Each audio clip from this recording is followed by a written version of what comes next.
Hello and welcome back to Old Truthford, the home of honestly biased sports content. Today we're going to be covering the Galatasaray v Man United match, which is a must-win for Man United should we want to stay in the Champions League. Okay, I'm already seeing from the chat how people are feeling.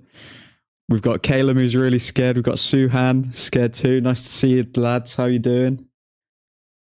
It's going to be a tense one tonight. I'm not liking the signs of the weather.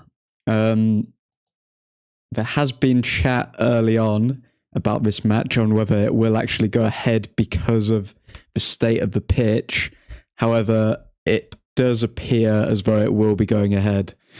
Although, will that favour us? Will it not? It's hard to say. Ten Hag's just come out saying it's Manchester weather, so we're used to it, which is the right attitude to have.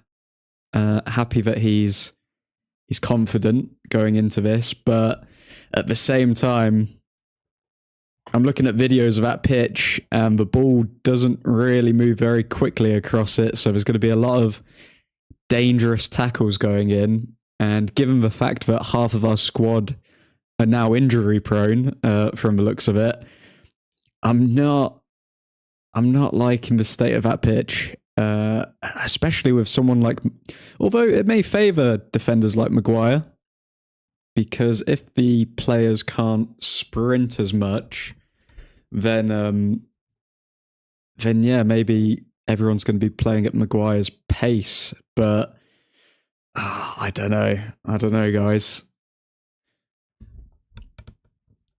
As for the starting 11, we've got Onana in net. We have Maguire and Lindelof as the centre-back pairing. Aaron Wan-Bissaka at right-back, which I'm happy to see. Ten Hag obviously took note of Delo getting absolutely spun by Zaha in the first match that we played, so very happy about that. Shaw starting at left-back. That's also good to see. Amrabat has come in for Kobbie Mainoo. Now, this is an interesting choice for Ten Hag, given that Mainoo did shock a lot of people with his performance at Everton. But yeah, it's one that he's gone with. Erik Ten Hag had this to say when it came to Sofyan Amrabat. He said, "Sofyan is used to playing big games. I am comfortable with Kobbie. We saw on Sunday he can do it, but he can't play every game. He is coming back from an injury and is a junior. He has to get used to playing many games in a high intensity," which makes sense, realistically. Youngster coming back from injury. Do you really want to risk probably one of the most gifted players that you've seen in your coaching career by making him play on that pitch? I don't think so. So I think Ten Hag's probably made the right choice. Also, Sofyan Amrabat, he has played across Europe, so I think we're in safe hands. I'd hope, and I'd like to think. But yeah, man. Diego, how you doing, man? So Caleb would have started Mainoo. You've booked your flights for the Bayern match last night. Oof. Where do you have to book your flights to? It's at home, right? Whereabouts are you based, Caleb? But yeah, no. Hopefully we can pull this one out of the bag and we can get the 3 points today. We really need them, desperately need them, rather. So hopefully we can see what we can do. From Ireland, okay, very nice, like it.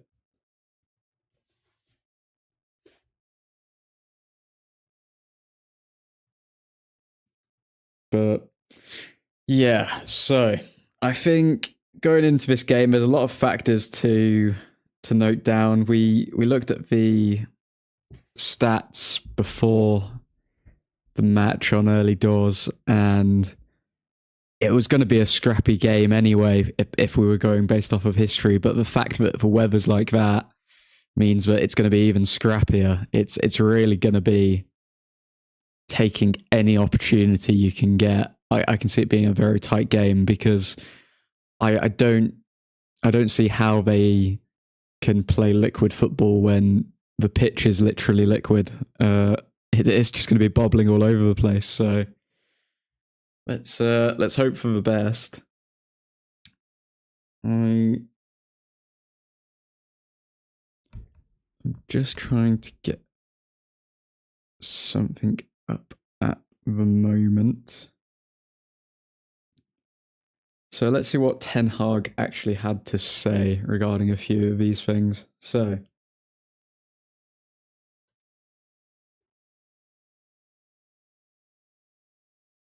Ten Hag's also come out saying that I said to the team, I want to hear them, Galatasaray fans, whistling because they whistle when the opposition has the ball. When they whistle, it means we control the game. Okay, I like that from Ten Hag. Good reverse psychology there. So Ten Hag wants to hear the Galatasaray fans whistle because it means that we have the ball. So the players should feel comfortable when they're whistling. That's what we like to see. Okay.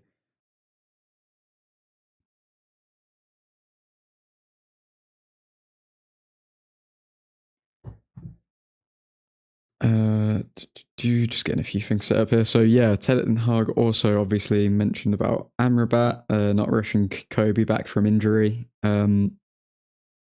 Also came out with it's Manchester weather, so we're used to it. So realistically, we should feel confident. Although I can't remember Manchester United's pitch ever being waterlogged like like Galatasaray's, in all honesty. Garnacho before the game looking very switched on. Can this be Garnacho's turning point? Can that bicycle kick mean that Garnacho now goes on to really push for that starting position in the team? He's on the verge of it. He's pushing for it on the same level as Kobe is at the moment, but can he go to that just upper echelon of, oh, okay, can he make a stamp? People are going to say it already. They're going to say, oh yeah, he's better than Rashford already, but can he put the stamp on the team and say, okay, you need to start me over Marcus Rashford? That's what I want to see. Calum, Garnacho to outdo his goal this game. Crazier things have happened. But yeah, no, he's not outdoing. Maybe with an overall performance. Could definitely see a better performance from him, more goal involvements, but for him to outdo that goal, I think that's I don't want to say once in a career goal because I'd like to think that he could replicate it, but nah, that goal was special, man. Suhan, I'm still nervous about Anthony playing. Yeah, I thought Anthony would play. We spoke about that yesterday, me and Calum. I think Anthony, I think Pellistri hasn't done enough to push for right wing. Marcus Rashford,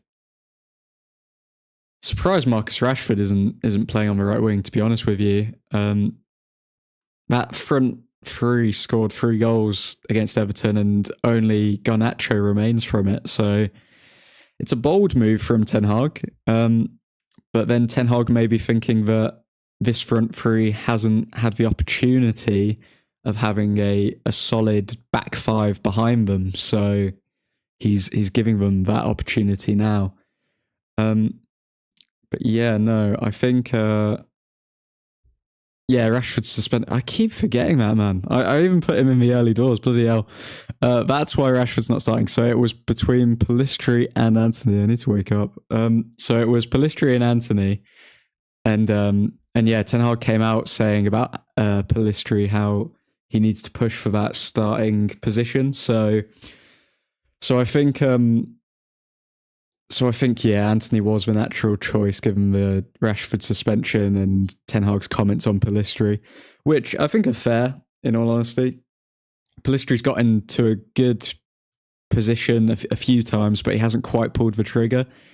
And in the game against Everton, you actually saw Pellistri take a long shot from the edge of the box. So I wouldn't be surprised if Ten Hag's spoken to him about that and being slightly more greedy, because Pellistri doesn't seem to take as many shots as he could do when he cuts in. But yeah. I'm just looking at videos of this pitch, man. It's absolutely atrocious. I'd show you, but I think I'd probably get like some kind of strike. I don't know how all of this stuff works. But yeah, no. It's going to be a tight one tonight. I don't know if it's going to be the most exciting game of football. I may need to pop out for a couple of minutes because I do need to get my boiler fixed. Fun adult life. But yeah, I'm still obviously going to be keeping an eye on the game. What's everyone's score predictions for tonight?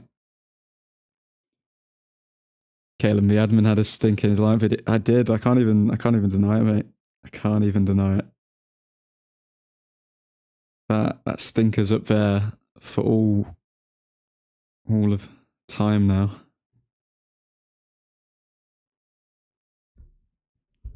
So Caleb's sticking with a 2-1. I am also feeling a 2-1. What are you thinking, Suhan? 3-2. You think there's going to be goals? Okay. I'm hoping the pitch will have that effect rather than the opposite. I'm ready to see some goals.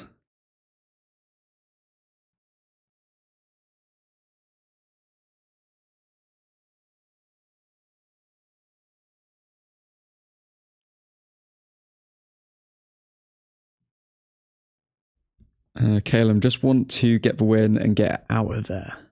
Hoyland, man of the match. Yeah, I think the win is the most important. I literally could not care how it happens. I just hope the referee doesn't have a huge impact in the game as well, though.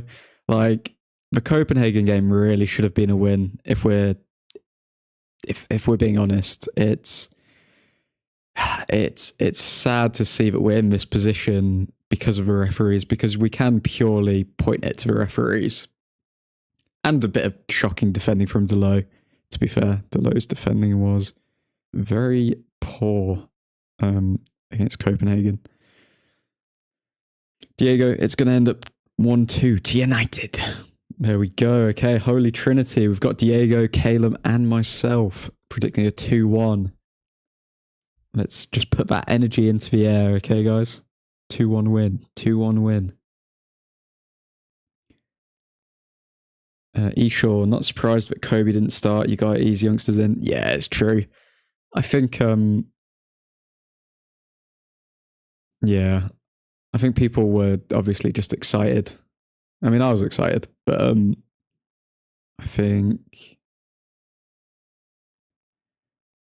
think Ten Hag did make the right decision, and that's why he gets paid for big bucks. I mean, I'd say maybe 90% of the fan base would have picked Kobe, but Ten Hag knows what he's doing with youth players, so it's good to see.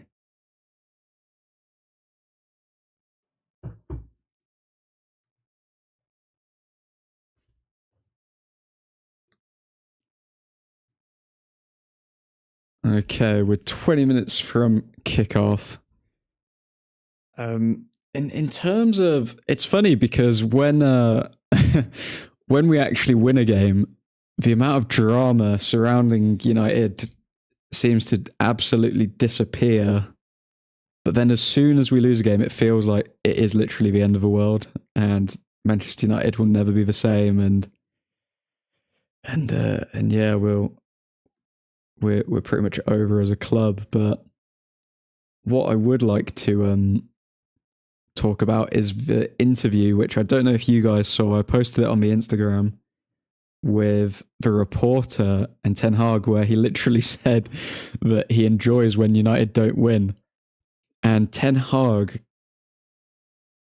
a very cool and calculated guy. Like, people have criticized him for not being charismatic, but you could see the switch in his eyes as soon as that reporter said it to him, because it was like, he's not just saying like the reporter's not just saying, "Oh, I like it when United lose." Like in Ten Hag's mind, he's saying, "Okay, you want me to be out of a job, don't you? If you like it when United lose and you want that to happen, then you don't want me to continue working at United. You want my career to be a failure." So I liked that switch from Ten Hag, because we just saw like a tiny glimpse of what he would be like with players in adverse situations. So yeah, I really liked that clip.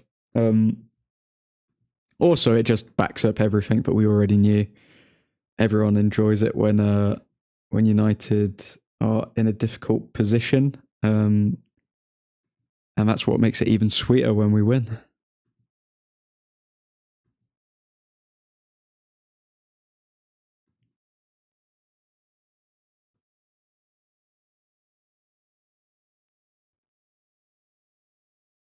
So if you guys could make any changes to this lineup, what changes would you make? Caleb, I heard a rumor of Man U wanted Ancelotti. Did you hear that? I did. I didn't post about it because it's just BS, really. Like, it came from, the surprising thing was it came from a good source, but nah.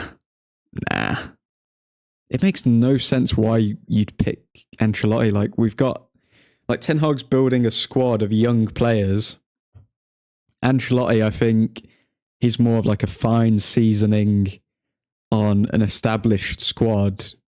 Like, don't get me wrong, he can coach young players as well, but he's more of a, when it's ready, get Ancelotti. Whereas in this position where we're still going through a squad revamp, to get Ancelotti in would be crazy. Like, Ten Hag built up youngsters at Ajax, like, from nothing. So yeah, I don't really understand the I didn't really understand the reasoning behind that, to be honest. I don't know why anyone would be Ten Hag out at this stage. Get Fred back and replace him for McSauce.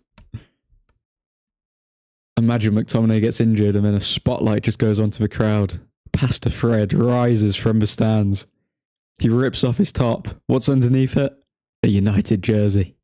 He jumps onto the pitch and he says, "It's time to play football." Crazier things have happened. Crazier things have happened.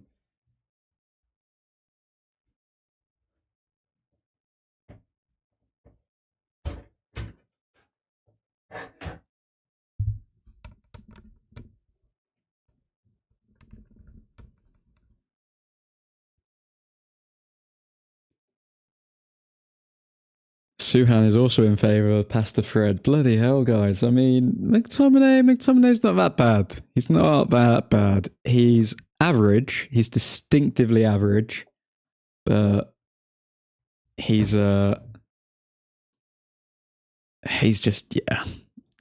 McTominay's such a weird player to categorise, because you think, oh yeah, we could sell him and we could get 30 mil and oh cool, we can reinvest that. But then at the same time, you think he can score goals.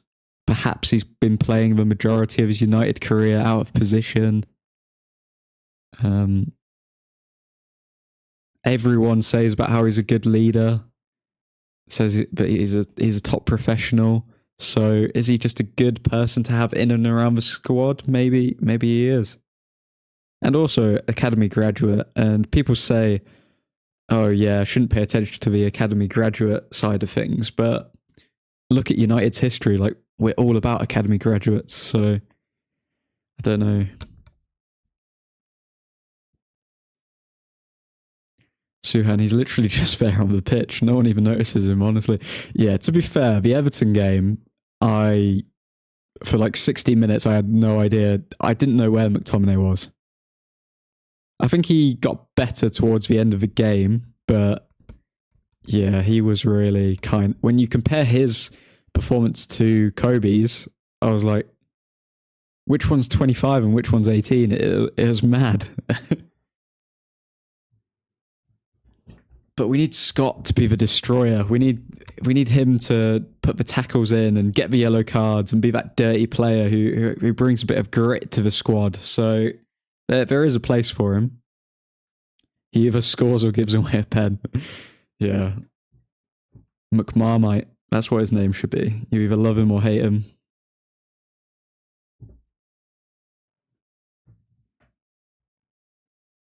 But it's a weird one. I wonder if Ten Hag will sell McTominay, because you've got to think, okay, if we do sell McTominay, who is going to replace him?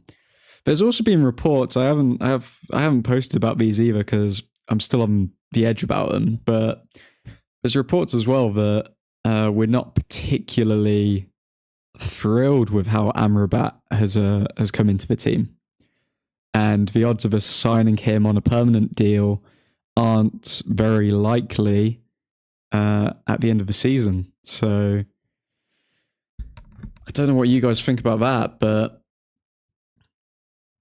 Amrabat, has he done enough to become a permanent signing for United? Is he good squad depth? Can we do better? I think with Kobe, if we keep Casemiro as well, we've got Kobe, Casemiro, and then we do kind of need a middleman for that CDM position. Is Amrabat the right person, or could we find someone better in the league? Heard that he might be going back in Jan. Wow. I don't think Amrabat's been that bad, though. I just think maybe he... although it's crazy to think that Kobe Mainoo had a better overall performance this season than Amrabat? Would that be a fair statement? Because I think Kobe's performance against Everton was eye-opening. And I can't remember Amrabat having a better performance than that. Amrabat hasn't scored yet. Has he picked up an assist? Don't know if he has. He played left back against Crystal Palace, I think it was, when we won 1-0. Was it Crystal Palace? No, Burnley, sorry. So he played left back then, I believe, but it's still not his right position. It's not his main position, but he had a decent performance there. But is that enough to think, oh yeah, we want to keep you in the squad? I don't know.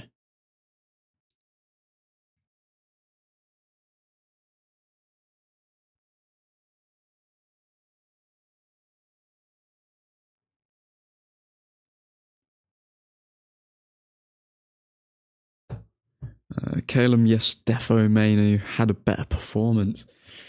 Yeah, I think he did personally. And the fact that was his first start as well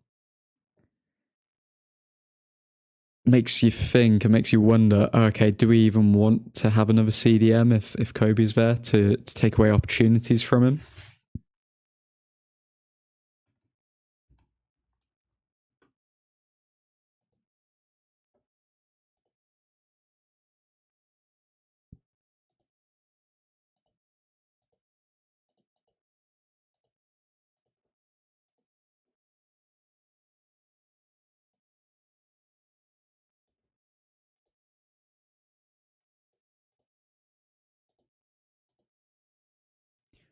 But yeah, we are about 9 minutes away from kickoff here.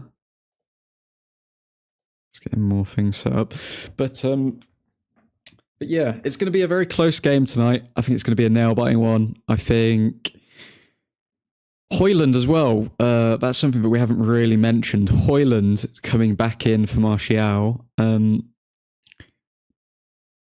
Now, these are the types of decisions that are going to really define Erik ten Hag, because he's made the decision to bring Højlund back. Martial scored the goal. Martial was a lot better in the second half than the first half against Everton, though. So let's factor that in. So Martial was better in the second half. He didn't start very strong. Højlund tends to peter off in the second half of games. If we're being honest, he has had a few injuries, so maybe it's fitness, maybe it's I don't know. But I think Ten Hag's gone with Højlund to begin with, to start off strong, and then Martial to come off the bench to finish strong as well, just in the case that we need to grab a goal. Also, Højlund's our top goal scorer in the Champions League, so it just goes to show as well that sometimes the selections of the teams are as simple as, okay, I'm picking him because he's got a good record in this competition, whereas another player has a bad record in this competition. So, for example, Aaron Wan-Bissaka at right back.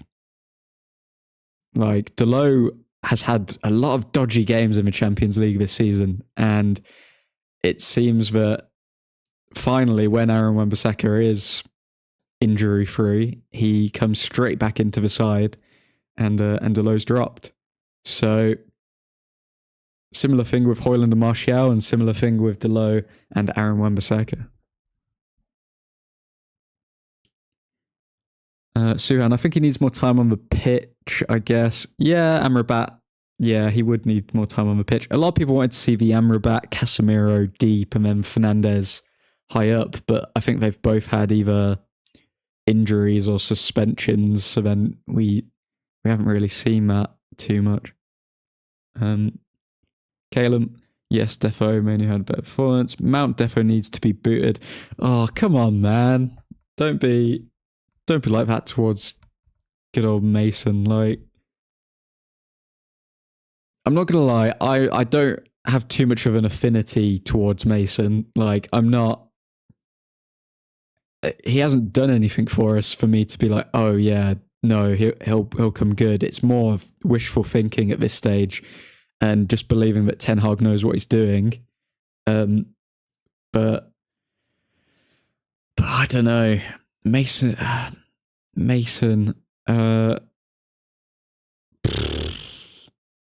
Mount, does he need to be booted? He's been injured. First season, lots of injuries to the first team. I'm giving Mason Mount at least a season before I start asking questions. Same with Anthony. The same thing happened with Anthony. Like, people asking more questions this year because they were a bit softer last year, or at least some people were. And Anthony, he's still quite young. I think Anthony's like 22. So people look at the price tag again, but when you think of, okay, he's 23, but when you think of how young he is, there's a lot of room for improvement. So, I don't know. Snake Eyes, the midfield doesn't fill me with confidence. Yeah, when I look at that midfield, I see a lot of...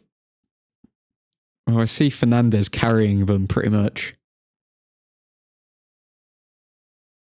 Who knows, maybe this is the game where Amrabat does put a stamp on this and picks up a goal. Calum, def over defense. I feel more confident with Shaw and Aaron Wan-Bissaka. Yeah. Well, it's just far more balanced. Like,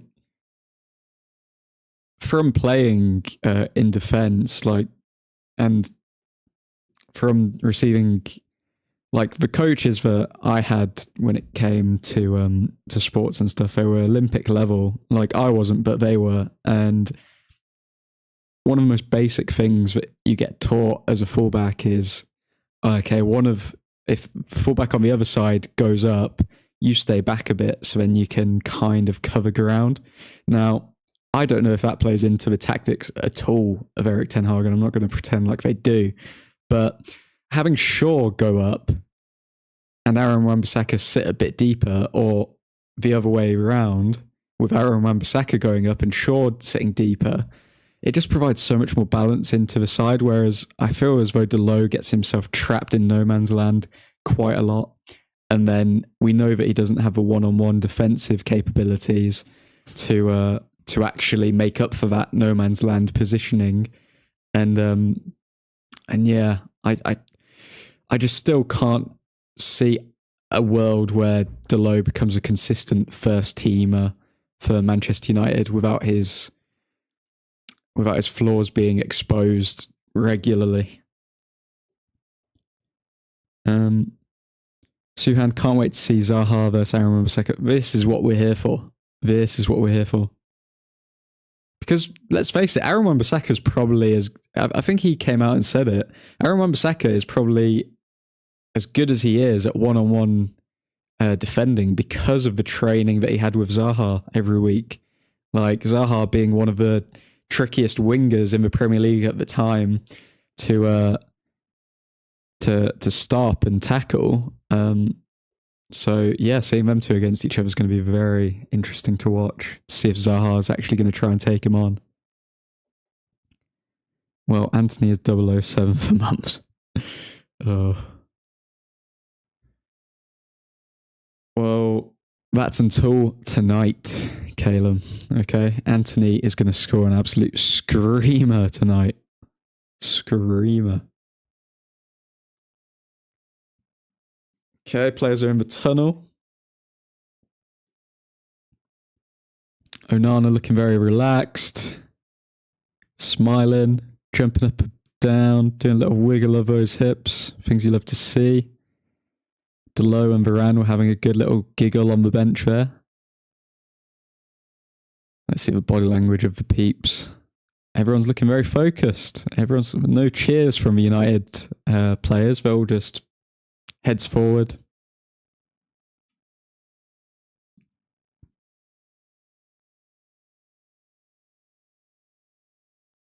How's the pitch looking? It doesn't look that bad, to be fair now.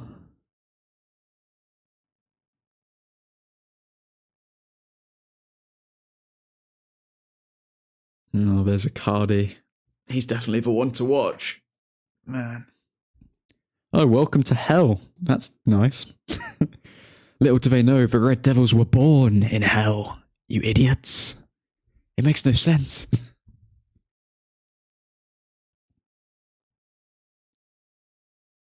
Okay, Garnacho's looking confident. Garnacho winks to the camera. Okay. Hoyland not winking or smiling to the camera this time. Oh, a little smirk there, maybe. Onana, Fernandez.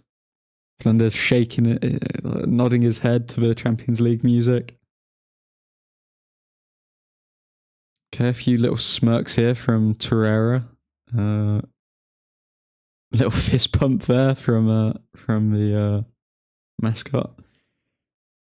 A lot of game faces. A lot of game faces.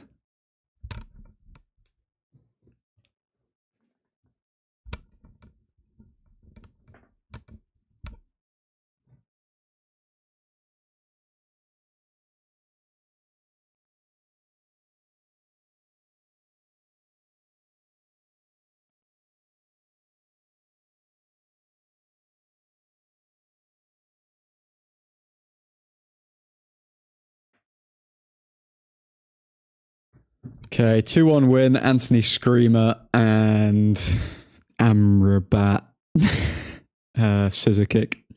There we go, guys. That is the official prediction. How will we concede? Someone's slipping or someone's doing so. Oh, Ten Hag rubbing or patting the tummy of the Galatasaray coach there.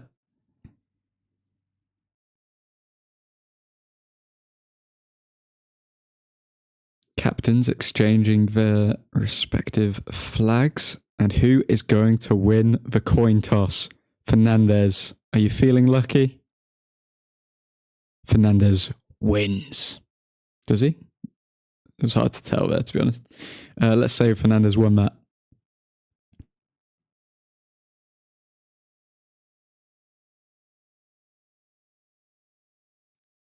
Okay, we have the likes of...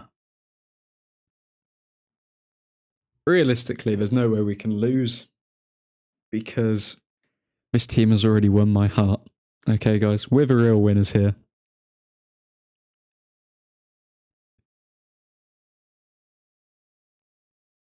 Okay, get the lineups out of the way. We need to see how bad this pitch is. We need to see them kick a ball.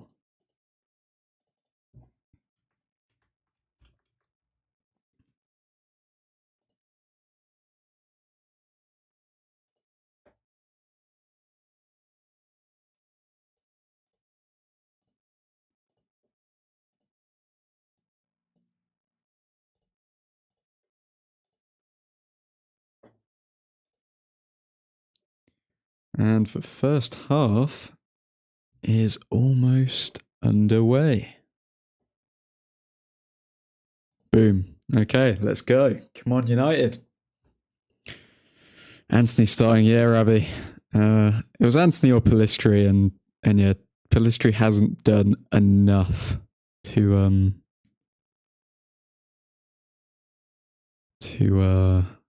get that starting position. Keelan, welcome to hell. With the Red Devils, mate. We were born here. Okay, Galatasaray coming forward already. Nervous start from United. Looks like the pitch isn't too bad. It looks very bobbly. There's lots of little holes around it. Little bumps. King Pellistri over Anthony Bond, in my opinion. Oh.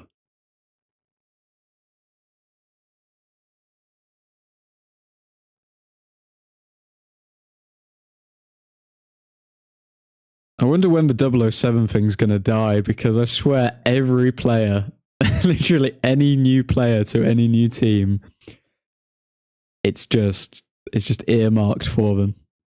I wonder if the players actually go on Twitter and know these things exist as well. Okay, McTominay storming forward. Torreira on him like a little bulldog. Okay, to Anthony. Anthony dancing around Torreira. Anthony keeps going. Oh, he finds Højlund, but Højlund's touch kind of let him down there. That was good from Anthony. Anthony completely spun him. Oh, God. What was that defending? Okay, Galatasaray. That was terrible from the centre-backs there. The centre-backs literally let a ball in between them just go straight through. That was terrible.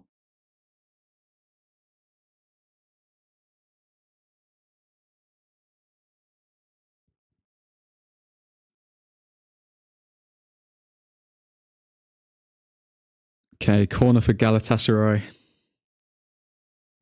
The atmosphere is electric. Corner in. And it's a header gone over.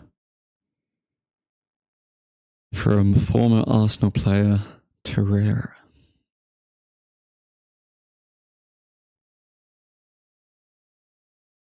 Okay, Lindelof on the ball.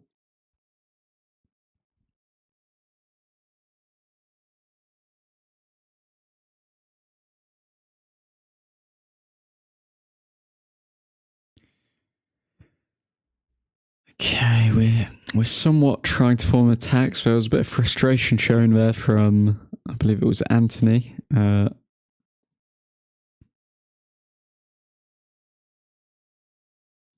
on the ball. It's an interesting one. I think we do look dangerous. We just need to actually link up a bit better so far. But we've shown signs already, 3 minutes in, that we are looking to score early. Galatasaray on the attack. Shot, long range, and Onana saves. Very good. And he holds on to it. Okay, plays it out to Lindelof. They're pressing. Lindelof doesn't like to be pressed. I mean, he gives the ball away.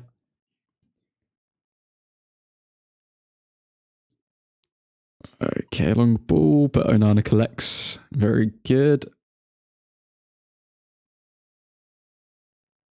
Onana's a completely different player now. Like, whenever he gets the ball, I'm just confident now. Okay, Fernandez to Garnacho down the left wing. Garnacho, electric pace. Going. Crosses it into Højlund. Højlund can't quite get it on target. What happened there? Garnacho crosses. Højlund makes the run, but doesn't get the connection. Well, there's a cross in for Højlund, so the whole Højlund doesn't get service thing. That's one cross already.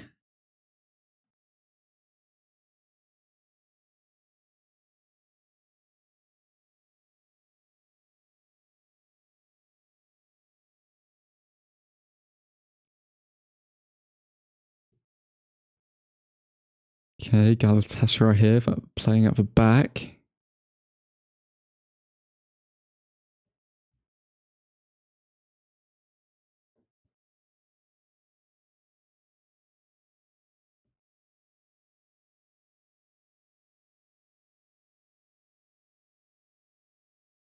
Galatasaray coming forward. And it's a goal kick.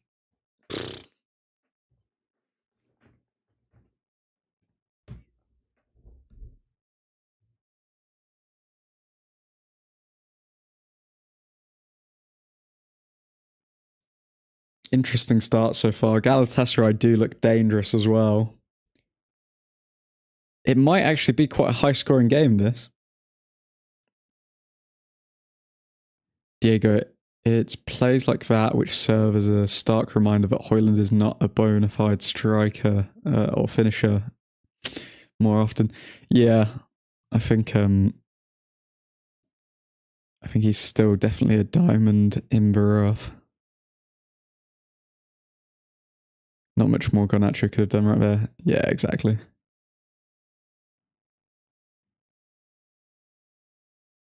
He made the movement though, so that's a positive because he did make the movement. He made the defender think that he was going behind, but then to just have that quick burst to get the chance, but he just couldn't find the connection.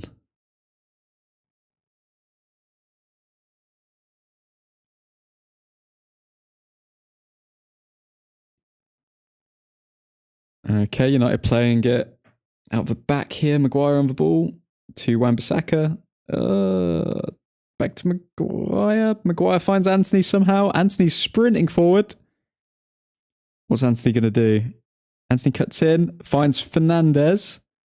Ooh, Fernandez's touch may have just let him down there. Garnacho was free on the left-hand side.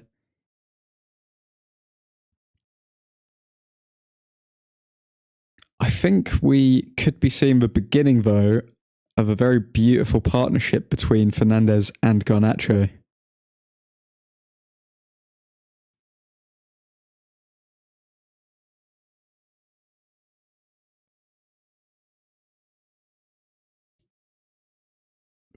Fernandez fouled and it's given back to United. Okay.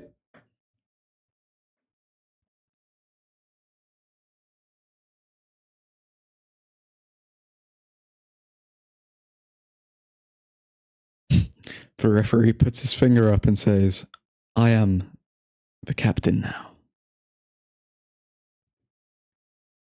Okay, Fernandez free kick. Looking for Maguire. Maguire finds it. McTominay picks it up. Back to Amrabat. Luke Shaw on the ball. Luke Shaw finds Garnacho. Garnacho tried to roll it across his body, but it ended up going out of play.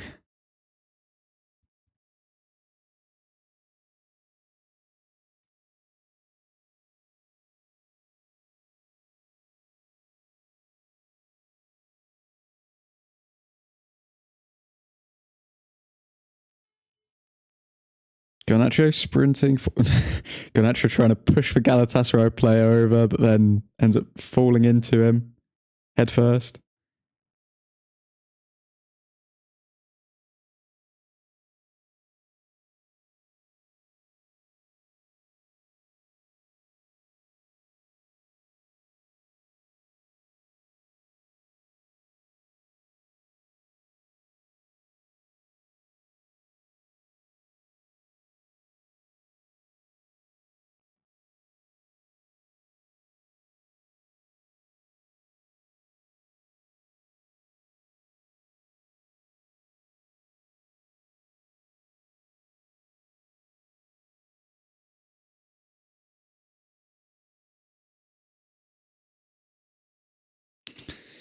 Okay, Galatasaray at the back.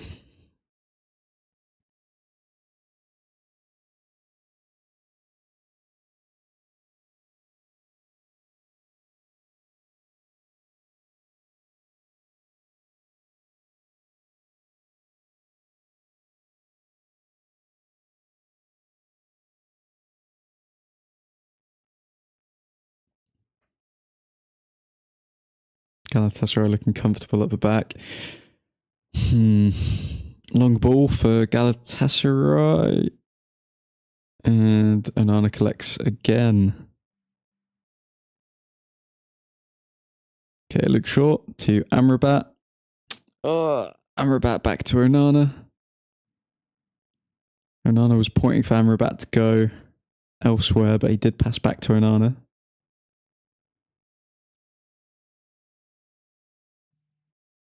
Okay. And we're playing down the right-hand side. Fernandez. To Højlund. To Fernandez. To Garnacho! Oh, roof of the net. Oh, he's doing it again. He's doing the calm down celebration again. What a goal, man. Oh, my. Garnacho. All it takes is that one moment and then it can spark someone's career. And that bicycle kick, Garnacho's taken so much confidence from it. 1-0, Manchester United. Ten Hag screaming with joy, calling the players over. I mentioned about the beginning of that link up between Fernandez and Garnacho, and we just saw it right there, a few minutes after. Fernandez was looking for that pass earlier on, but he just missed out on it, and he found it this time, and Garnacho capitalizes. Left foot, boom.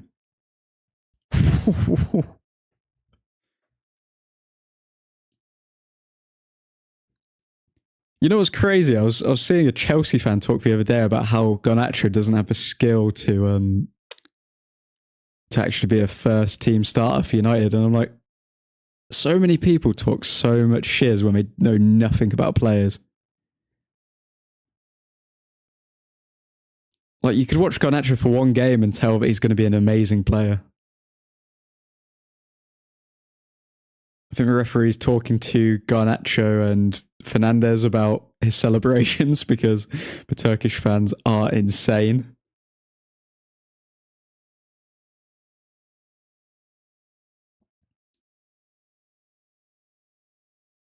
Game's gone. Yeah.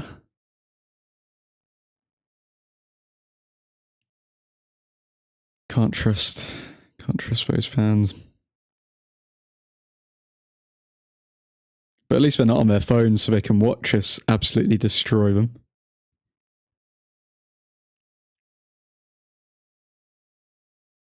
I don't know why the TNT Sports camera just keeps zooming in on the ref's face like every 2 minutes. I don't know why.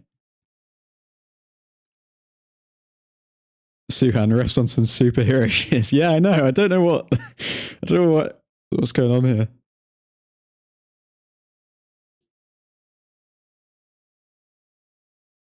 Maybe the ref has seen how screwed over United have been and think, I want to be the one to stop that.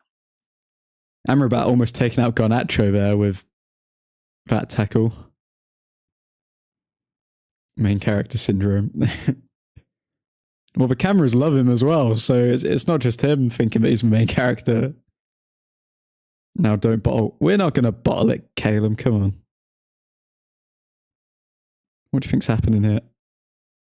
Oh, what was that clearance from Fernand? Okay, we're defending a corner here. Galatasaray are looking to get that goal back.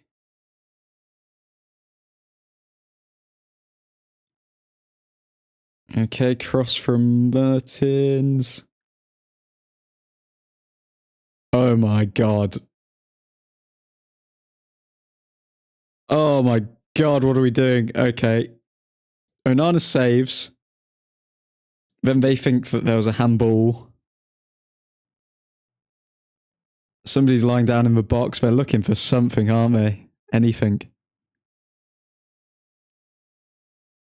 People think that it hit someone's hand. Was it Maguire's hand or Lindelof's? Oh, not McTominay, please. Please, not McTominay. Oh. Yeah, I don't think it's been given, has it?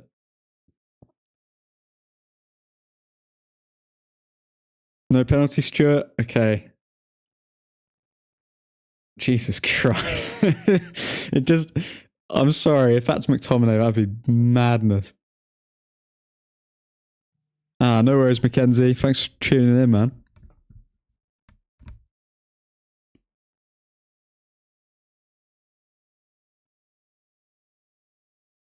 We don't need anyone to curse the Champions League streams anymore, just like Mackenzie's been doing all season.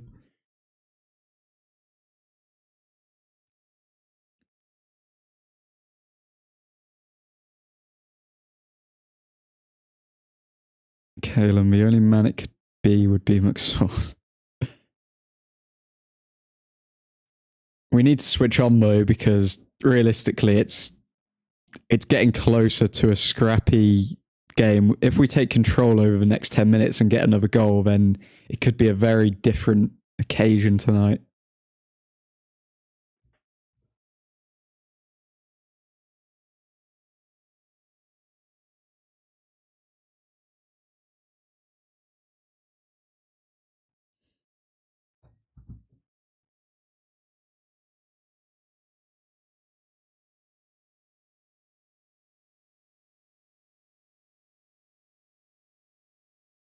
Oh, Nana. Okay.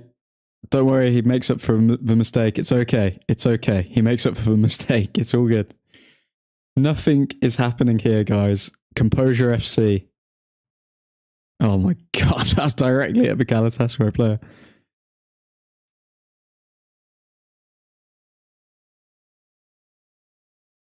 Okay, Lindelof on the ball now. Oh, Lindelof. Okay. Ten Hag sees something here.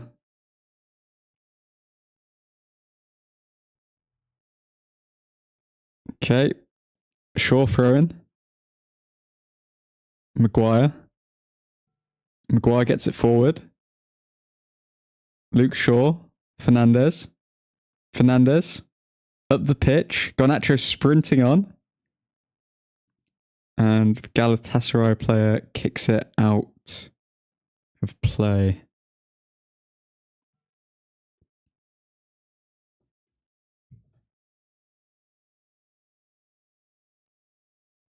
Okay, Lindelof on the ball. Lindelof to Shaw. To Fernandez. Fernandez hits it. Oh my god, top bins. It's top bins. What? Bruno Fernandez. Just like that, it's 2-0. He's been trying to do that all season and they've always gone over. What are we watching here? Clinical United.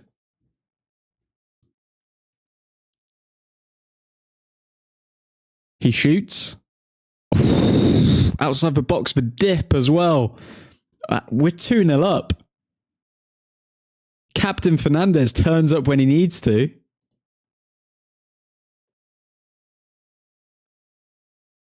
Now bring on Bayern. Give me Bayern, says Calum. It looks like that game's going to mean something, man. Welcome to hell, they said. Yeah, I am very happy that they're not looking at their phones and they've banned social media. I don't know if I don't think I did. There was a post online that Galatasaray fans were spreading that nobody's allowed to bring their phones into the stadium or something so that they can boost up the atmosphere. Well, all they've done is set themselves up to watch them get absolutely demolished by United. Garnacho assist as well. Okay, that Garnacho Bruno connection is getting stronger by the second, it would appear. Still would have liked Mainu rather than McTominay. I think Ten Hag came out, Stuart, and said like he doesn't want to risk him because of injury. Like he's coming back from injury, he's a youngster, all of this stuff. So I think long term, correct decision. Short term, it would have been nice to see Kobe as well. Midfield looking dodgy with McTominay and Amrabat. Yeah, it is off balanced. You can tell that. But our their attackers are actually turning up for once, so it's a sight to behold.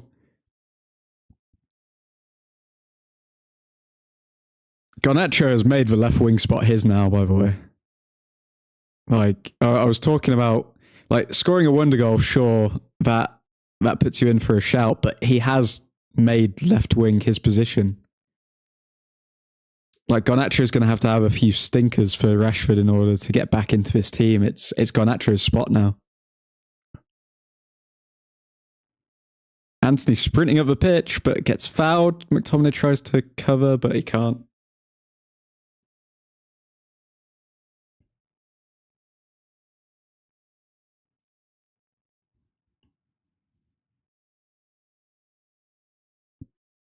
Anthony is fighting for the badge. You love to see it.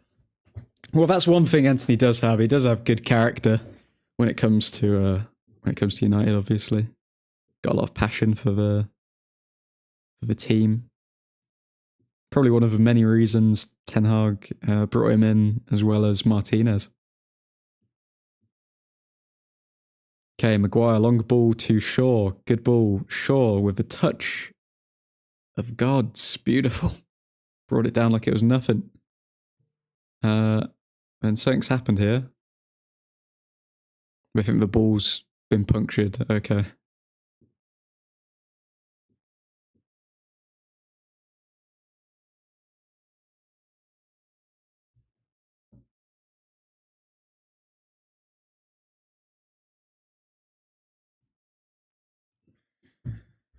Okay, so we get a new ball.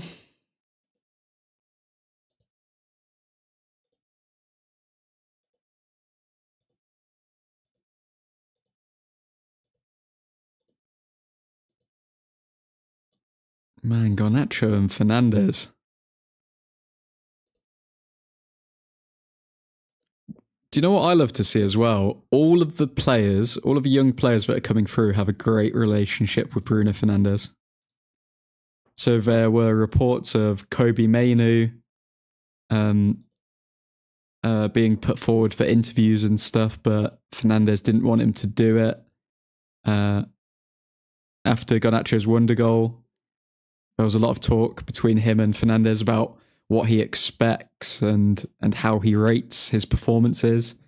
It's a really good thing which isn't talked about. And even though Ten Hag looks furious there with Onana going long, but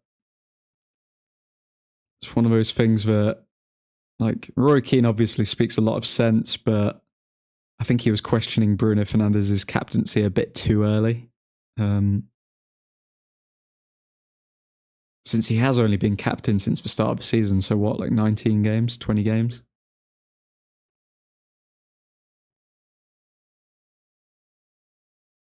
Looking really shaky on defence. Yeah, I don't think they've got much cover. I think Mainu was the glue that held the defence together against Everton, so he was always the third centre-back, essentially dropping deep, whereas McTominay and Amrabat, they don't appear to be doing the same thing. As well as Galatasaray are pressing very high. You can see whenever our centre-backs have the ball, they're on them immediately. Shaw keeps coming in narrow, leaving Lindelof to cover wide.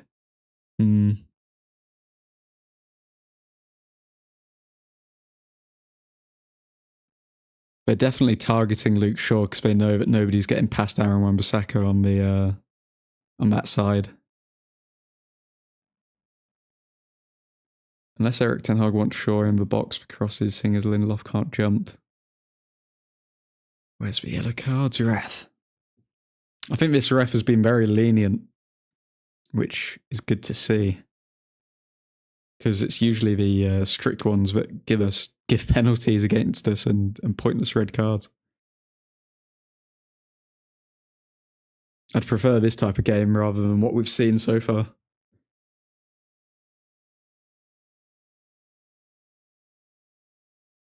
Okay, Anthony back to Wan-Bissaka. Anthony back to Maguire.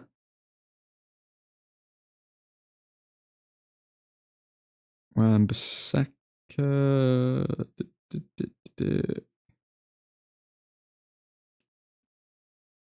Højlund hasn't really been involved in the game, if we're being honest. Don't think he's really done too much today. Shaw tries to find Højlund with a run. He cuts back to Shaw. Oh, Shaw, man. That was good from Højlund. That was good from him. Just as I was saying, he hasn't done much. He pretty much just created an amazing chance for Luke Shaw that had he just hit the target, it was bound to go in. He wasn't mentally prepared for the ball to actually get to him there, Shaw.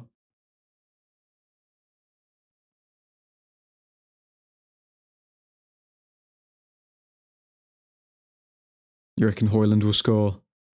Well, he has turned up in the Champions League, so will he be the one to nail the result for us? Hopefully.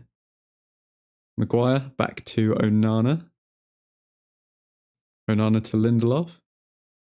Lindelof to Amrabat. What's Amrabat going to do with the ball? Is he going to go back or is he going to try and go forward? He goes to Wan-Bissaka.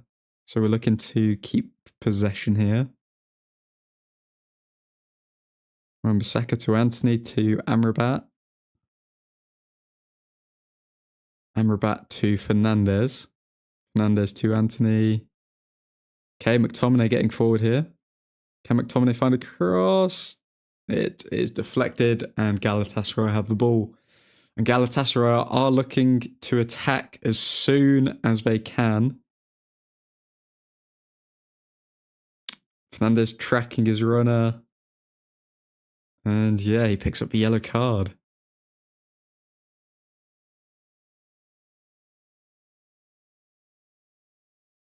Let's see what happened here. He kind of had to pick up that yellow card. It was smart from Fernandes. Yeah, he made it look as though he was jumping to get out of the way, but he literally just jumped into him. He's not gonna get away with that. He knows what he knew what he was doing there. It was a soft yellow, but Fernandes knew what he was doing.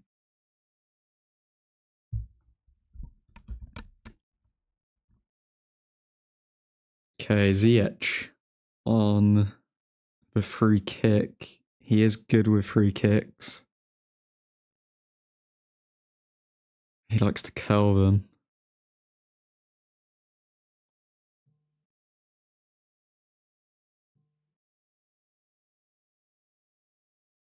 Okay.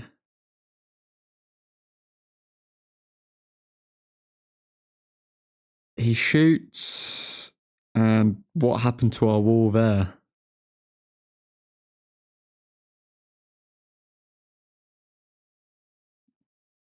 How did that ball get through our wall? It's 2-1. Ziyech scores. Okay.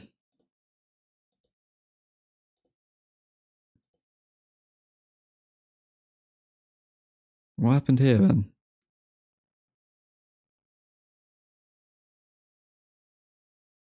No, Onana should have done better there, to be fair. Onana, poor. Looks like Onana lost his footing or something, but very poor from Onana. You'd expect better.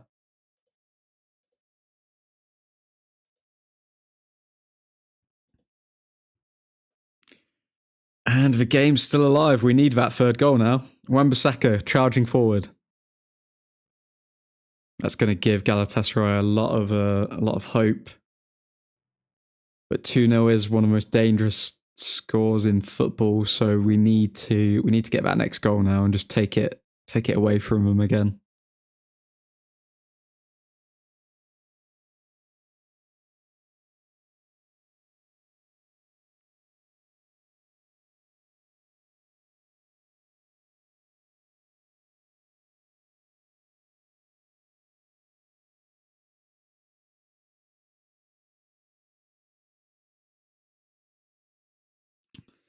Galatasaray playing out the back.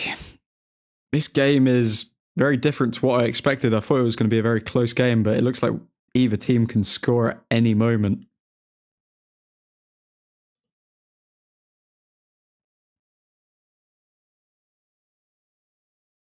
He moved left just before a shot, amateur from a keeper. Yeah, that wasn't a highlight from Onana there. He'll want to forget about that. Okay, Galatasaray crossing the box, but there's no player there. Go to it, sure. Yep, good. Shaw forward, giving the ball away pointlessly there.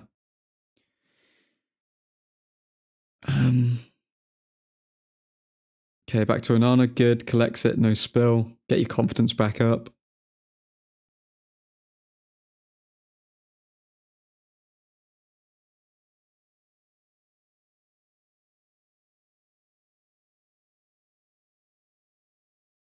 Okay, forward from Maguire. Hoyland chases.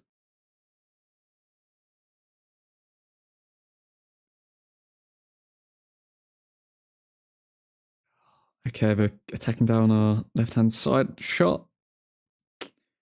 Ziyech has got confidence, which I do not like because he does have the capability of scoring those. So we want to zip that out of him. But Luke Shaw's not exactly the type of player to put a challenge in on him, so we need that next goal. At the moment, the scoreline is how I thought the game would finish, but can we see 60 minutes of football with neither side scoring a goal from this point? I don't think so. I think it's whoever takes their chances wins this game. Apart from no yip yaps to stop them.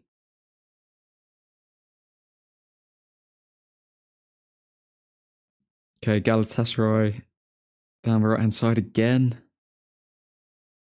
Their right-hand side, that is. Definitely targeting that side.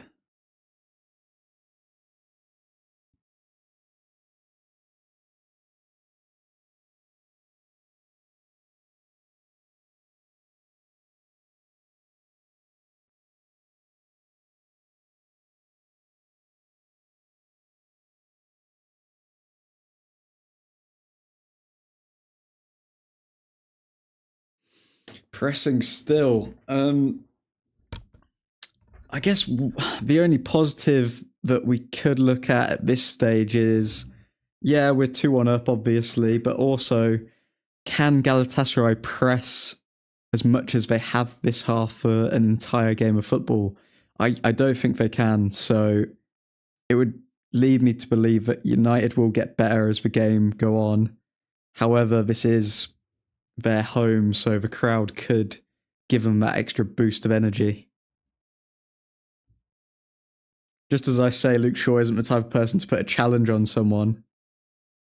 Fernandez puts the challenge on Ziyech, and Ziyech is trying to get Fernandez sent off by getting him a second yellow, but the referee, with his chest out, does not fall for it. Stewart must make change at half-time, take McTominay off, done nothing again. Could you say that Amrabat's done anything either, though? Like, at least with McTominay, you've got the chance of him scoring a goal. Amrabat hasn't really... I don't think Amrabat's provided any composure. I don't think he's done anything, really.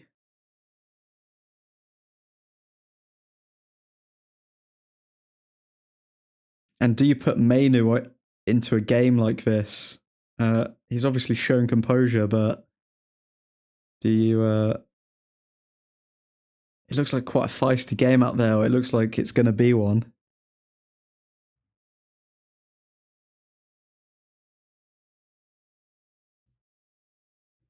Diego, I'd save McSauce for a cheeky yellow and then take him off.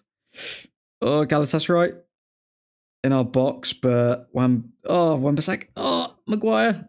Good. That was good. That was good tackling from Maguire. Good block. Wan-Bissaka found himself out of position chasing the ball, but Maguire came in clutch to stop Zaha's shot, which would have been on target and would have challenged Onana. Very good from Maguire.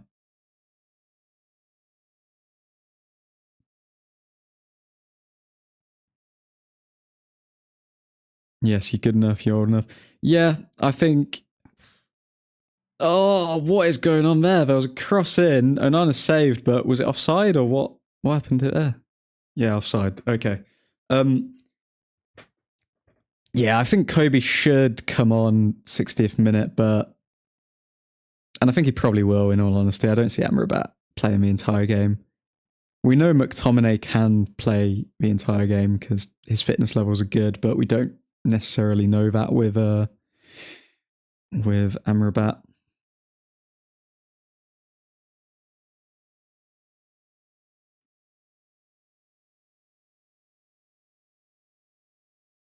$11 shots to 3. Need to get a third quickly. We do, and our goals haven't. Like, our goals were amazing finishes. They weren't exactly tap-ins, so we need to build up our play more and get hold of the possession.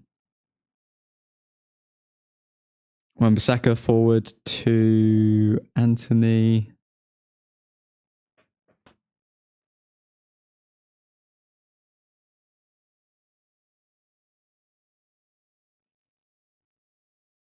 Okay, corner for United here.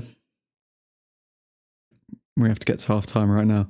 Yeah, if we go in half time 2-1, I'd be looking at bringing Martial on as well, if I'm being honest. Højlund had that good chance for sure, but he kind of looks leggy. He looks a bit tired to me.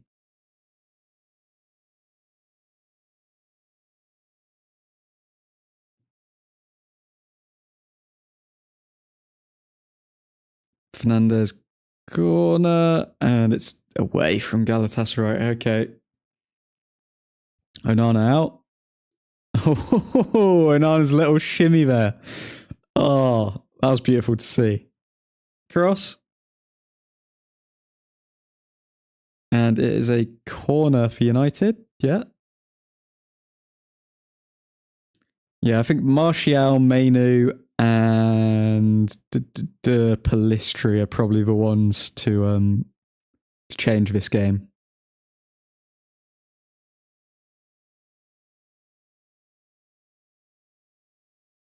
If we want to finish strong, I think those are the three that we go with. Well, McTominay gets up, but he can't get the header down.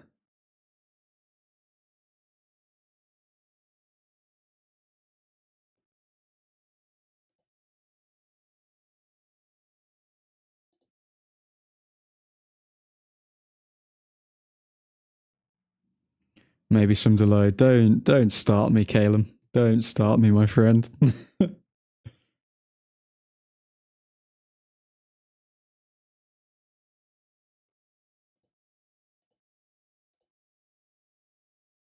Okay, Onana.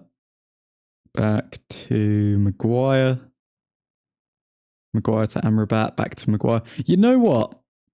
This is something that not a lot of people have spoken about. When it comes to Maguire's form, I think just having a goalkeeper who can play out the back makes Maguire look so much more comfortable as well. Because Maguire, even though obviously he has been known over the past 2 seasons to give so many balls away, is a ball-playing centre-back. Like, he can play out from the back, but I think having De Gea back there maybe added on to the anxiousness. So then he knew that he couldn't pass back because it would put De Gea in a tricky position. Whereas now that he's got the safety net of Onana, knowing that okay, if I can't find a pass forward, I can pass it back. It seems to have also provided him with a bit more confidence.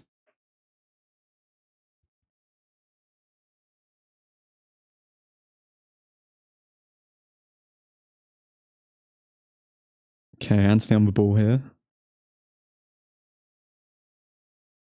Højlund finds Fernandez, but Fernandez can't take it. Well, okay. Still missed. Very good. Icardi had a shot there, but the foul was taken back, I think, for Anthony.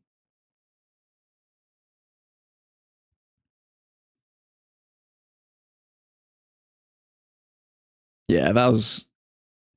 That was a yellow. That was a blatant yellow. Was that player not given a yellow for that foul on Anthony? There was no way he was getting to that ball.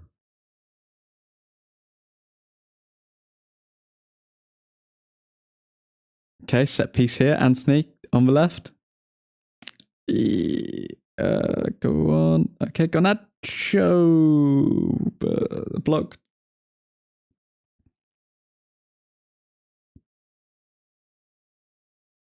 I think we need some composure. We need some Mainu. We need some Martial. And we need a bit of energy once Anthony gets tired. We need a bit of Palistri. But this is the thing. We know that he's not going to take. We know that he's not going to take Anthony off before Garnacho. I don't think.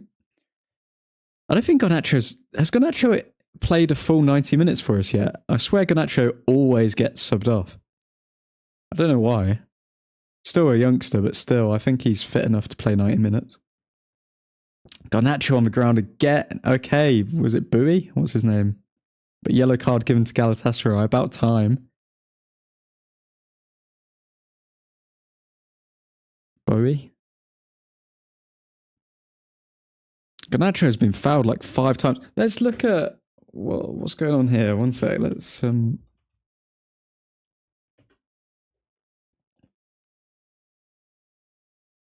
8 fouls from Galatasaray so far. And all of them have been like pretty on the edge of yellow cards, really. He was saying it wasn't a yellow. It's crazy.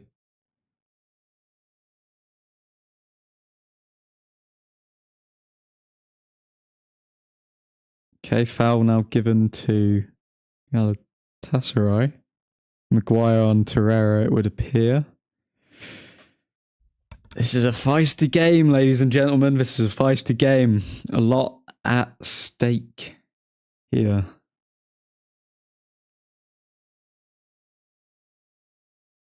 You know what? We have to batter one of them in a tackle. Make sure they don't get up for 5 minutes. The problem is, if you tackle them and you show them the same aggression, they're probably just going to perform better. You kind of want to lull them into a false sense of security more than anything. Cardi forward. No goal. Offside. Surely offside.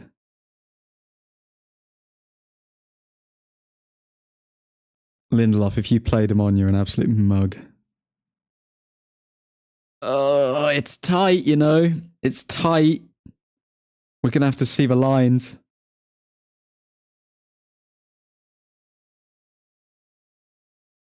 That is the one area where teams can beat us, and it's on the break, because if we do have that high line, we know that our centre-backs don't necessarily have the pace to keep up with them. No goal? Cool, no goal.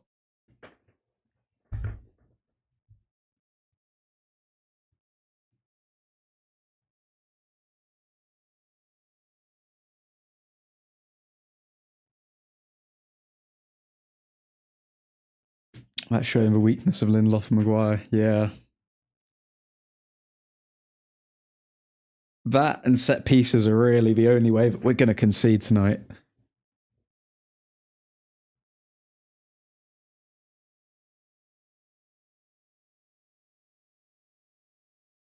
Because when we are actually sitting back, we do have a good defensive structure. But it's just on those breakaway situations as well as set pieces and corners where they're dangerous.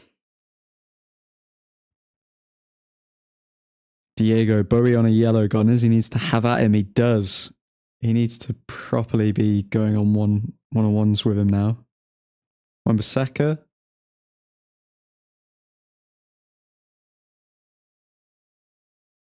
Maguire stepping up. That was a great challenge from Maguire. The ball was going to go to Zaha, but Maguire read it and got to the ball before Wilfried could be released. Amrabat has been poor along with McTominay. Take either off for me. Yeah, I'd be happy with either. I think Amrabat's more likely to be taken off, though. In all honesty, I think McTominay's at least shown an ability to get forward, whereas Amrabat, I don't know what defensive work he's done. I can't remember any specific challenges where I thought, oh, thank goodness Amrabat was there. But still playing. Okay. I thought that hit Zaha's arm. Okay, the referee gives it now. Good. They are just storming down the midfield unchallenged. First half has gone quick, to be honest. Yeah, it has. I think it's nice to see actual good football for once, you know? It's been end-to-end stuff as well with either team, like one mistake from any player and that's it. Someone's going to score.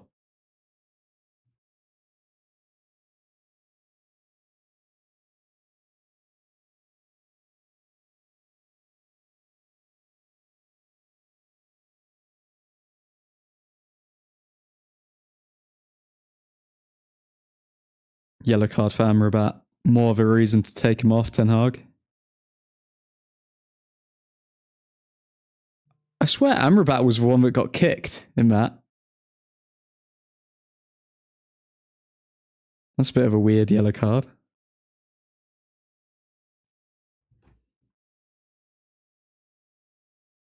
Okay, so that is half time. What do we all think of that first half?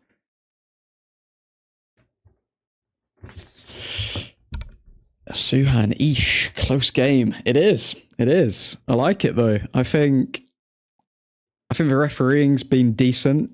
Even if he's not given too many yellows or anything like that, he's at least been consistent. That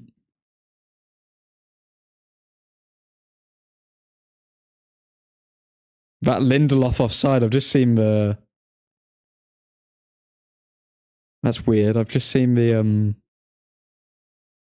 graphic of it and it looks like Lindelof played him onside to me, but interesting.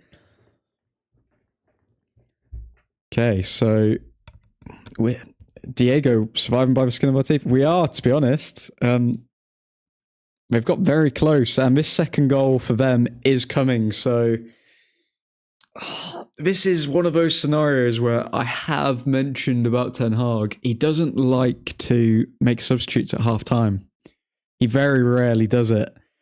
Now, this is an extremely important game. I think that we need to make these substitutes at half time because it's not as though Amrabat's going to come out and then suddenly play a 9 out of 10 game. Whereas if you put Mainu on, you know at least what you're getting or what you should be getting. So I think we need that. We need a burst of energy. We need something to get the troops up and to go into the second half amped up. And if we go in it how we left it, I think it's almost guaranteed that we're going to concede a goal before the 55th, 60th minute. So I'm relying on you, Ten Hag. Make a substitute before your usual time, please. Please do it. I'm scared about Icardi, to be honest. I know, there's just something about him. He's always dangerous. Like, you give him half a chance and you know it's going to go in. Stuart needs to slow it down and keep the ball a bit, but we are not capable of doing that. With Mainu, we're capable of doing that. We saw against Everton, like Mainu dropping deep and keeping the ball in tight spaces keeps our possession up a lot more. We are capable of doing that if he comes on, which I hope Ten Hag will do at halftime. Like, it might be a bit soul destroying for Amrabat to get subbed off at halftime, but yeah, you got to do what you got to do. He's a lone player. Sure, it won't matter that much. Like, hopefully Ten Hag does it. Wan-Bissaka's kept Zaha quiet and sure. Well, yeah, notice that there's not been any crosses over to Zaha in this game. Whereas in comparison to when Delo was there, they just kept spamming the ball over the top to Zaha every time. So Wan-Bissaka's been decent. I don't think he's got far forward enough, but maybe that's a tactical decision for him to literally just man mark Zaha. Shaw's been good. Shaw's been decent. I wouldn't say that he's been amazing. I think he spilled that chance with that Højlund created for him. He really should have done better there. Like, literally just get that ball on target and then we're 3-0 up. So, bit disappointed with him there, but he's been okay. Stuart looking like 4-3 to either team. 4-3? So you think there's going to be another 4 goals in this match? I wouldn't be surprised if in the last 15, 20 minutes it proper goes into just chaos mode. Thoughts on Amrabat performance? I would say at the moment a 6 out of 10, if that. I don't think he's really done anything. I thought that yellow card was a bit harsh, so not going to judge him on that. But he's done relatively nothing. He's just been there. Amrabat on a yellow. Erik ten Hag can say that's why he's coming off. Yeah, that's my thinking as well, Stuart. I think that's a good enough reason to say can't risk it, take him off. And but Amrabat obviously won't be happy with that. We'd like Shaw to get forward a bit more, but don't think he is fit enough to get back yet. Yeah, I agree with you there. I think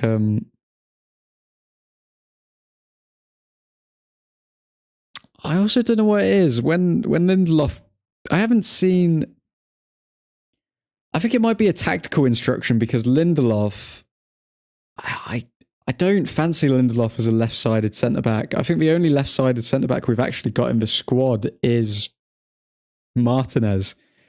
And when Shaw goes further forward and Lindelof is isolated,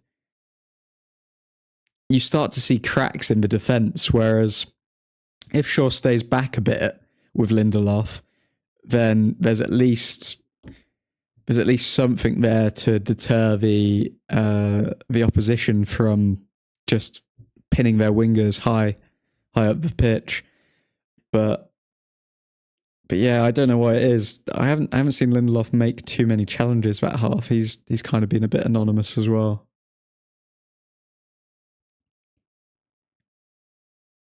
I'm worried about Bruno's yellow card. Bruno's he's a smart player. He knew what he was doing and he probably knew he was going to get a yellow card for that challenge. It's just a shame that it actually led to a goal because Onana didn't move. But now Bruno's a smart player. Has Bruno ever got a red card for United? Can anyone help me out with that? I can't remember him getting a red card for United. I think Amrabat would be good with someone like Mainu next to him. But they're too similar. Like McTominay can get forward and he can score a goal. Mainu can sit back and be more composed and maintain possession. It feels like Mainu does exactly what Amrabat does, but some could argue even better. He looks a lot more comfortable on the ball, Mainu, than Amrabat does. Because Amrabat doesn't even have, from what we've seen anyway, doesn't seem to have that long-range passing that, I don't know, an Eriksen would have, where he can play it either side of the pitch and spread the play. So Amrabat and Mainu in midfield together, I think they would just be too samey. Like, you wouldn't really get much from them. You need one of them plus someone who is willing to run forward like McTominay and someone who's willing to create like Fernandes. I think that's why we scored 3 and kept a clean sheet against Everton as well. That midfield of McTominay, Mainu and Fernandes is probably one of the most balanced ones we've seen all season. Stuart is looking like it can turn into that kind of a manic game. Kieran, a mobile midfielder. Eshaw, I don't see what Amrabat gives to this midfield. Yeah, I think, to be honest, I think Ten Hag signed Amrabat as a squad option and yeah, he knew the player obviously, so he knew what he was getting. It was a low risk loan option, and he's just a squad player, really. But then people, like, we all do it naturally as United fans, where like we recognise a name and then we see that we're signing them and then we hype them up beyond belief, but then they come and it's like, yeah, they are just kind of at level, aren't they? It's the same with Sabitzer. Like he had a few really good games with United, but he didn't do it consistently enough, and he was injured for a lot of the time. So it kind of got to a position where you were kind of like, yeah, he's just a lone player. Like he hasn't done enough to show that he deserves to be a permanent player for Man United. And we're in the same boat with Sergio at the moment. Sergio hasn't done too much to make you think that he deserves to be a full-time United player. All of Ten Hag's loan players really have been perfect loan players. Like none of them have really done anything where you think, oh, okay, yeah, they've pushed outside of their box as a loan player to make you think, yeah, we need to sign this guy permanently. Stuart, we are playing with second string midfield. It's not bad, really. Yeah, not bad at all. Oh no, sorry, centre back, not midfield. Yeah, this is definitely our. Well, Maguire's starting at the moment. Maguire on form is our best right centre back, but Lindelof's like I guess our second choice left centre back. If not, maybe our third choice, because Evans was starting over him. So, has anybody seen McTominay, by the way? McTominay will pop up in the second half. He's a fitness machine. He's a cardio king. He will turn up in the second half if he is kept on, which I think Ten Hag will do, because Ten Hag's kept him on for a lot of games. One thing about McTominay is you kind of get the same output throughout the entire match. Like you never see a lull. You never see like a dip at any point, which you may argue, oh, okay, well, the level isn't high enough to begin with anyway. So yeah, but he's always there. McTominay is always there. He's a machine, and you give him an opportunity in the box, and he will score. Bruno never had a red card for us. Yeah, I didn't think so. Bruno's too smart to get a red card, I think. I think he knows once he's got a yellow to just not go in for challenges anymore. I don't know why, but I think Martial would do well in this game. I agree. I think Martial coming on as a substitute as well, Law. I think Martial would grab a goal. Diego, yeah, fair. Spitzer wasn't consistent enough to make use of his qualities. Diego, hold up play from Tony gloves and baiting the opponent into silly fouls. That's what we want to see. We want to see some quick feet from Anthony Martial. I think that's what we're missing at the moment. Also, realistically, we all know Bruno Fernandes is our best player. People hate on him because they expect a lot, but Bruno Fernandes is our best player. So wouldn't it make sense to put players on the pitch who have the best connection with Bruno Fernandes? And who are the two players that are showing they have the best connection with Bruno Fernandes? Anthony Martial, we've seen this. When they play together, they tend to link up. And now, I was mentioning this at the start of the game, and we've just literally seen it even more so. Garnacho and Fernandes are building up a relationship where they know where each other are. And that, and we've seen that. Fernandes assist for Garnacho assist for Fernandes. Both have a goal and assist for each other. So put Martial in the mix. Boom, another goal.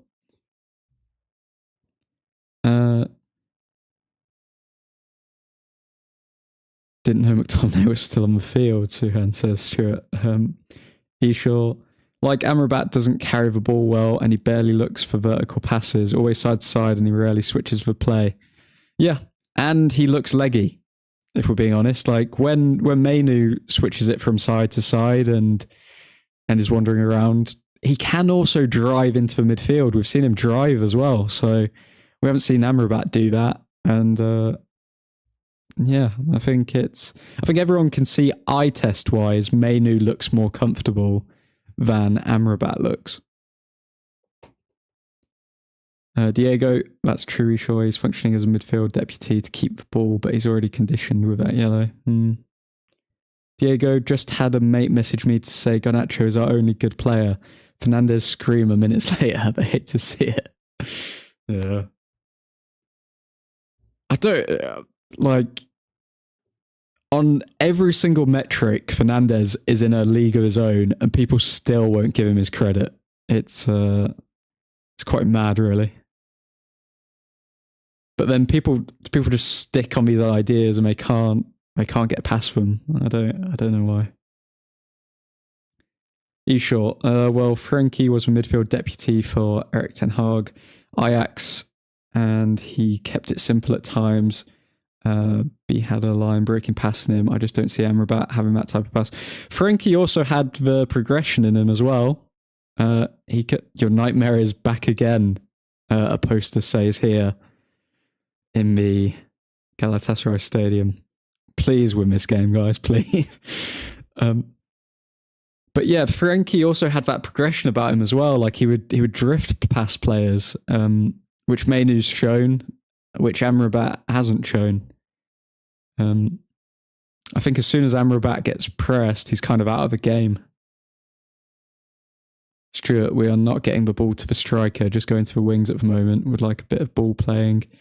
We have got, I can think of a couple of times where we've got it to Højlund, to be fair. Like, Garnacho got a cross into him with a chance where his connection really should have been better. But yeah, second half underway now, guys. Let's see if we can get this party started. One more goal. We just need another goal.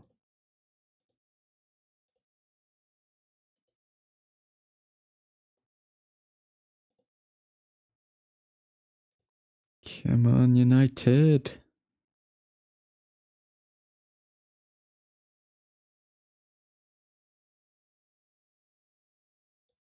And we are underway.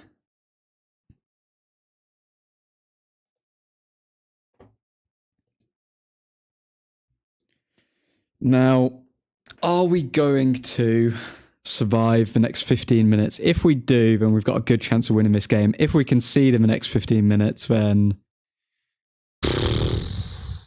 it's Groundhog Day.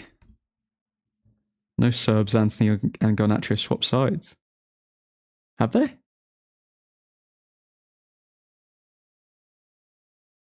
We haven't swapped sides.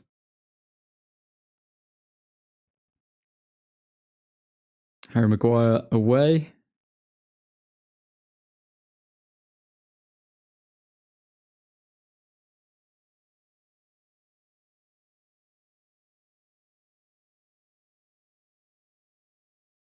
Okay, Galata looks like as though we're already setting up to just sit in.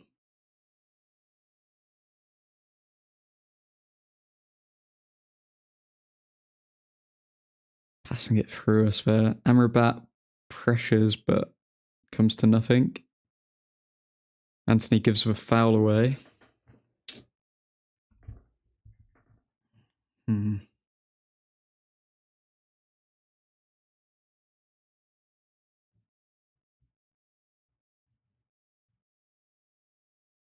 Yeah, that was a silly free kick to give away.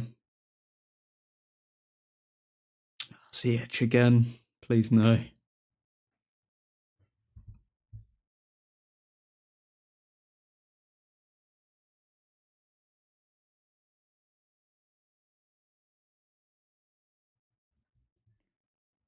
Stuart, I don't want to call you out here, but Anthony's on the right-hand side. What do you mean they've swapped sides?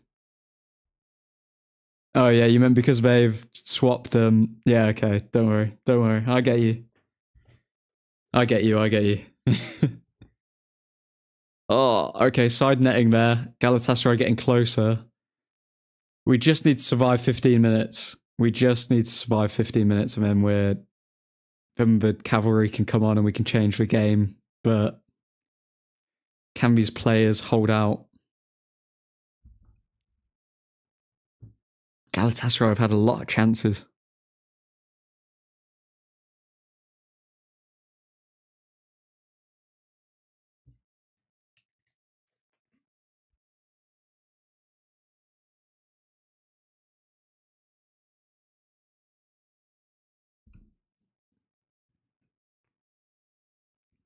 Okay, Luke. And gives it to Hoyland, but Hoyland can't take it on. It's Martial time, man. Hoyland's really not been in the game.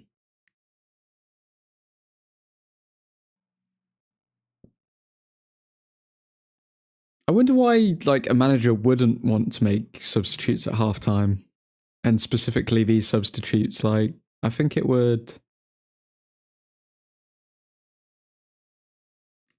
I think it would, like, bring a lot of confidence into the fans and the team to see that he's refreshing things at halftime rather than waiting.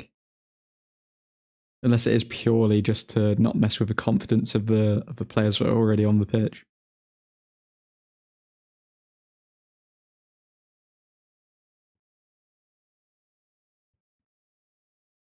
Okay, Maguire heads forward. And Galatasaray, yep. Hoyland can't get to it. Shaw down the left wing. Garnacho is going to get to this. And he does. Shaw cross. No, nobody there. Back post.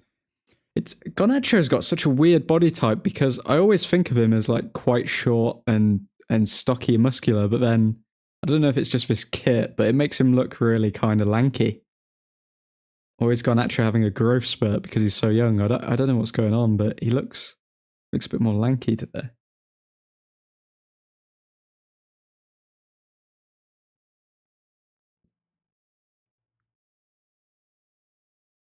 Okay, McTominay. Free kick has to be retaken.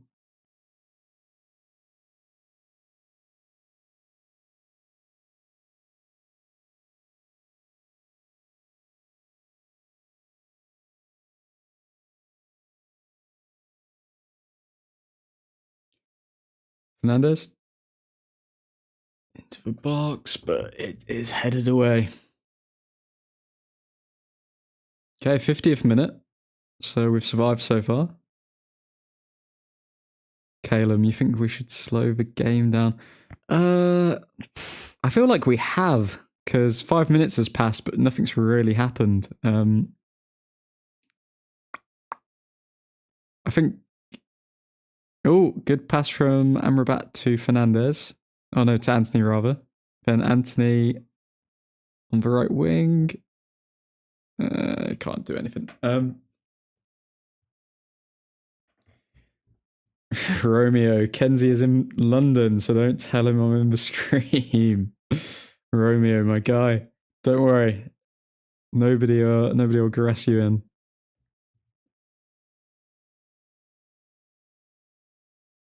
Good cross from Fernandez, but nobody could meet it.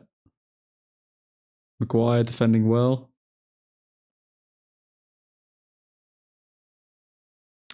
But do I think we should slow the game down? So what would you suggest to slow the game down? Because Mainu could slow the game down by passing it around the back a bit more. The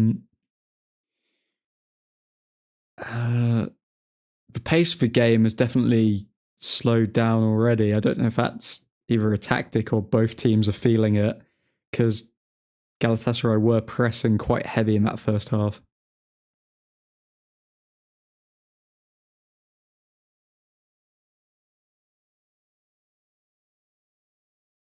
If they grass, they definitely like little boys. Okay, none of that going on, Romeo.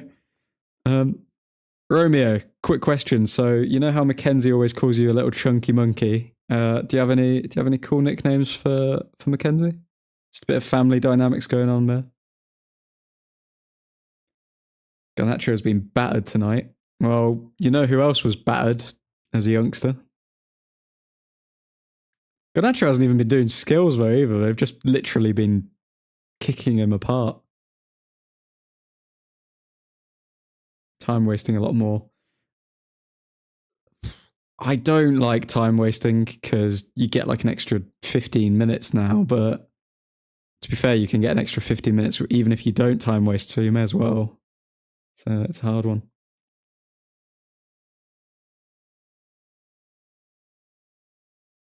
Why is Hoyland getting out of the way of the ball?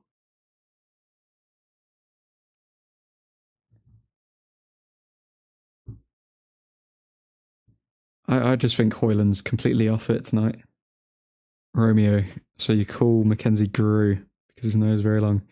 Oh, I wish you brothers would be nicer to each other, man. I wish you brothers would be nicer to each other. If Boy was a Man U player, he would be off. Yeah, 100%. He's given away like 7 fouls. Okay, Onana kicks long and finds Anthony. Anthony on the ball. Anthony sprinting forward. Go on, Anthony. Do something. Okay, bit of skill. 3 players on him. Yeah. Wins a throw in, but can't progress. We need Martial. Why am I saying Marshall? Tell him to be kind to me. I'll try, my friend. Okay, Onana at the back to Amrabat. Amrabat to McTominay. This is promising. Anthony going forward. McTominay following him. Anthony to Wan-Bissaka to McTominay. And that is a goal. Wow. It was that easy. Oh, look at McTominay kissing his fingers like a young Colonel Sanders. Oh, the sidestep towards the camera. 3-1 up. Boom. And that's why you keep McTominay on and you take Amrabat off. He will make those runs forward. And if he gets in the box, he's dangerous. That was terrible defending from Galatasaray. I don't even know what they were doing. Were they trying to play offside for who? That's terrible. Told you Admin McSauce was Scott. You did, Caleb. You did. And he shut you up, Stuart. He has shut you up, my friend. McSauce heard the haters. Now we just need to make sure that he does not enter our penalty area. And look at Fernandez completely clapping his hands towards Anthony and giving him the credit for that. Fair play to Anthony for essentially engineering that run. So credit where credit's due. Everyone's done their part tonight.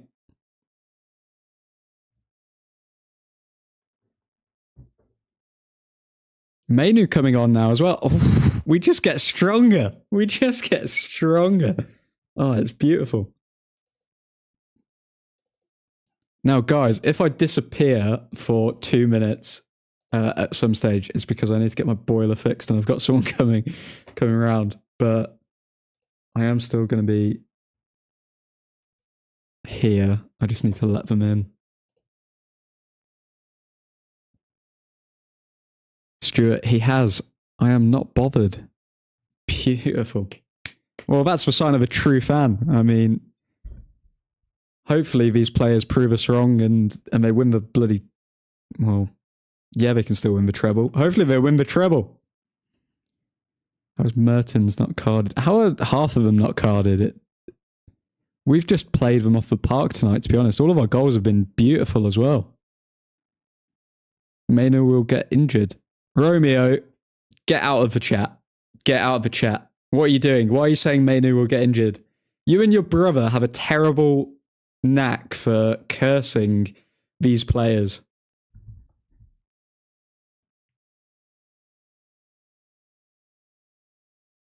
I just hope Mainu has a good game to keep the confidence going. Yeah. I think he will. I think Ten Hag's probably just told him on the touchline, just keep things simple. But fair play to Ten Hag as well. So we all said about making these substitutes before the 60th minute because the goal was coming, but he stuck to it. And that's what he did. Amrabat doesn't look very happy to be coming off, if we're being honest. Let's see if does he acknowledge Ten Hag? Oh, the camera cut away. Why would you do that?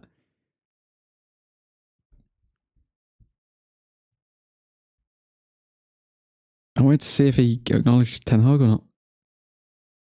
Højlund off as well. Højlund looks absolutely knackered. He looks like he's had a late one at Pop World or something.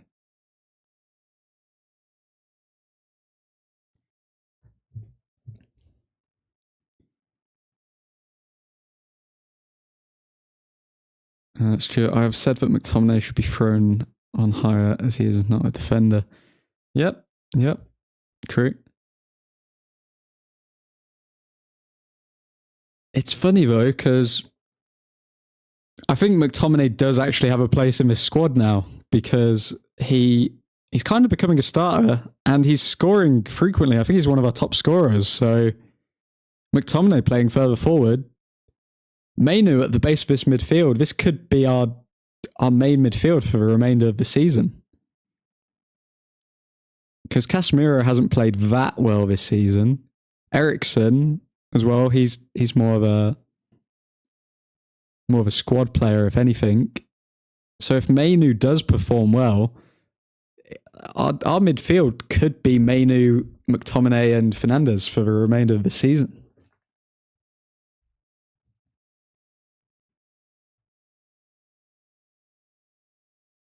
Romeo United.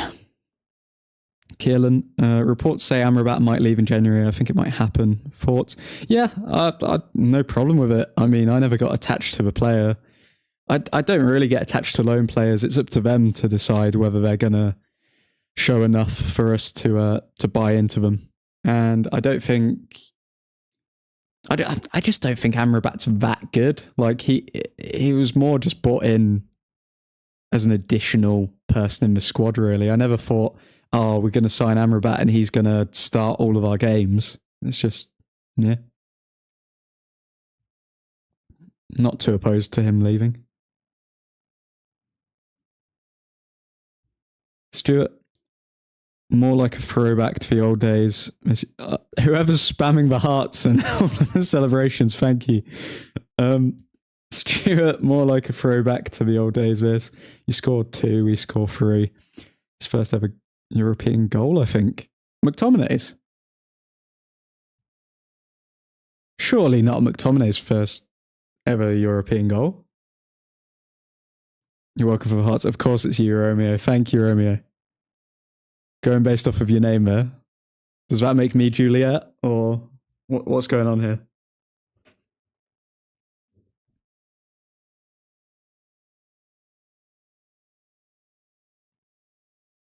Ooh, McTominay wincing there.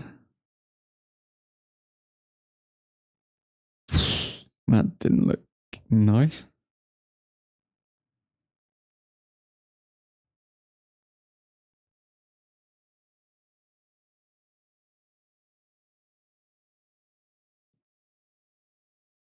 How are these not cards for Galatasaray players? They want to keep the game going, that's why. They like entertainment. The referees are really there just to entertain the fans. Oh, Ziyech.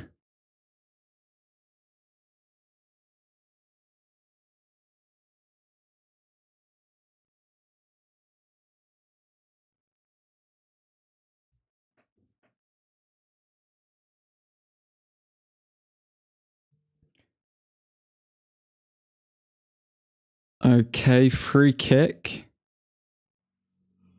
for Galatasaray. Oh, I'm not liking these comments. Oh no. Free kick. Onana again. Doesn't save it. That's 2 errors from Onana now. Jesus Christ. Literally set pieces and just over the top balls. That's the only area where we could concede from, and we've conceded 2 from set pieces. Did Martial get a head on that? What was Martial doing? To be fair, that was terrible from Onana, number 1. I'm giving Onana 80% of the stick for that. But at the same time, Martial, it looked like he went to head it, but then didn't head it. So then it could have put Onana off, but still, that's no excuse. Onana, that was terrible. Yeah, Onana's getting a terrible score tonight. we've got to be honest. We've got to be fair. Onana has been awful tonight. Man, that was bad. 3-2. Oh, God. Okay, we're 1 goal away from drawing now. We need a goal. We need another goal.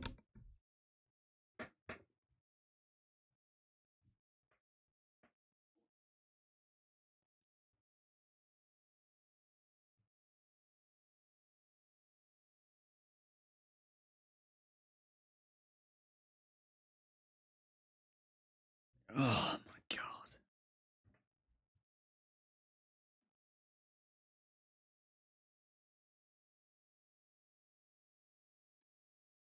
Oh, it doesn't matter if they're slowing down if you give them a free kick every 2 seconds. Like, literally the only area we can lose.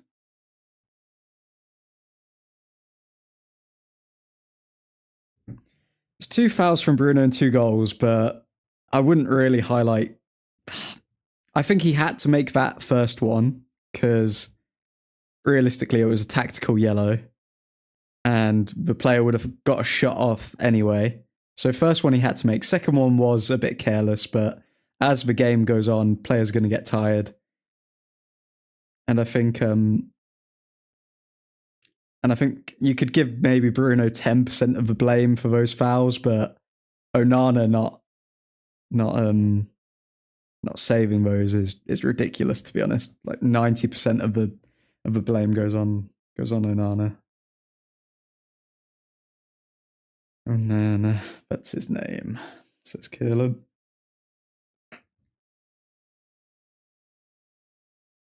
Looking more and more like my 4-3. It is, to be fair, Stuart. It is. I didn't expect us to concede 2 free kicks. Like, man. Like, literally an identical one as well. Like, Ziyech again. He hasn't even played well. He's just been gifted 2 goals.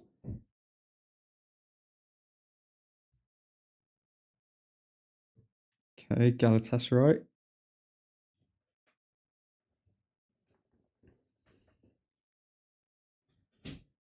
Okay, Onana on the ball. Saved. Oh, you just know that my plumber's going to come as soon as it's the last 10 minutes, don't you? Oh, God.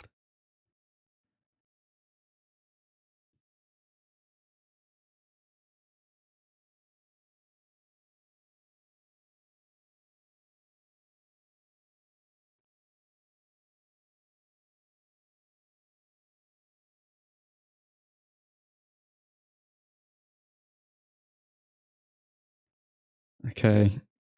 Mainu, good. Finds Anthony. Anthony finds Fernandez. Fernandez, oh, if only Garnacho was a bit quicker.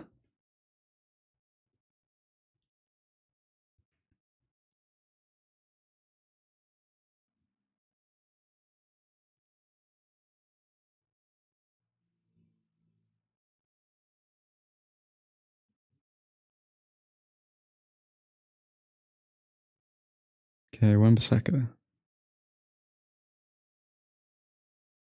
Forward.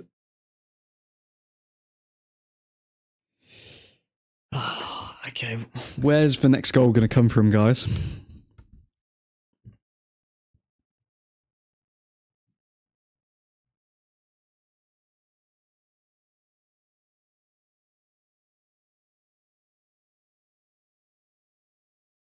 I think the only way this week could get better is if, well, this game could get better is if Mainu scored the winner of the next goal. That would just be the icing on the cake. Okay, Manu sprinting back here. Galatasaray on the counter attack.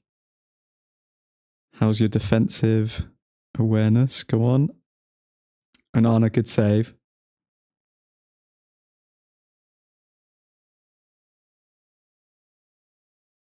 Was he offside? He was offside anyway. Okay. Okay, the pressure's on.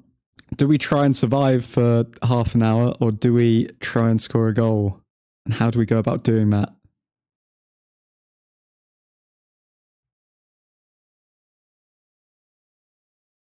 Ziyech is going to have so much confidence now as well. He's literally going to think, as soon as I shoot, this goalkeeper is not going to be able to handle my shots. Oh, you've given so much confidence to one player.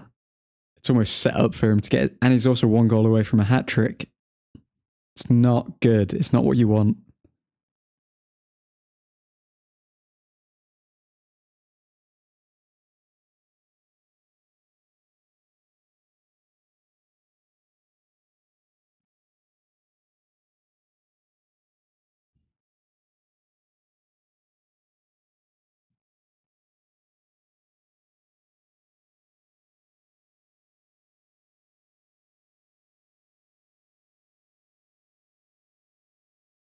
Okay, Galatasaray building up from the back here.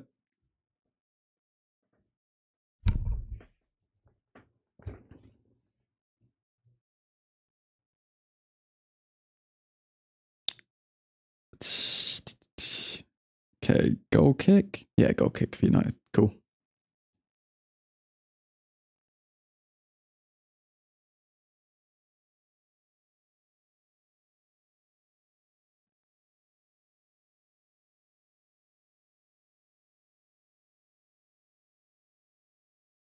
Onana out to McTominay. McTominay to Wan-Bissaka. Back to McTominay. Oh, McTominay, just get away from our box. You scare me too much, man. Just get forward.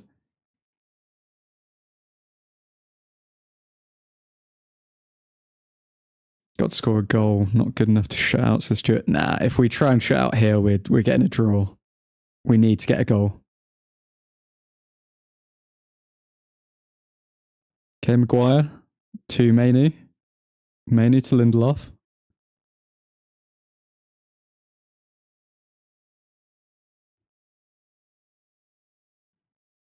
Shaw. Forward.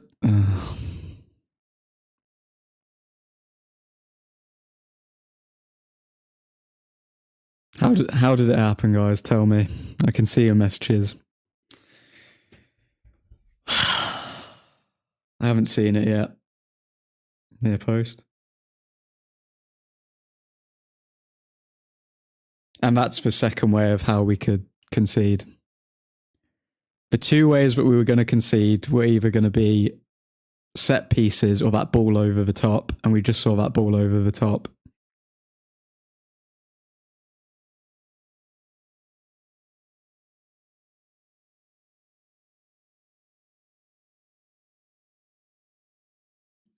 To go from 2-0 up to 3-3. Oh, Nana, man. Oh, Nana. I thought you turned a corner. Oh, that's bad. So bad.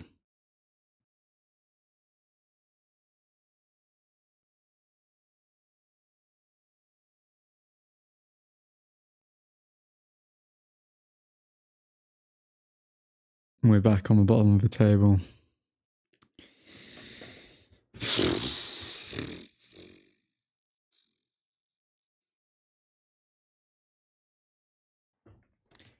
What's there even to say to that? Like, oh, I even forgot to change the score when we went through 3-2. We were 3-1 up at one point. Now it's 3-3.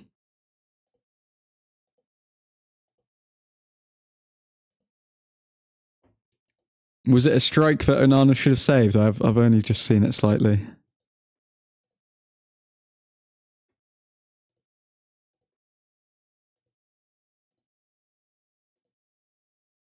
I haven't seen the different angle of it yet.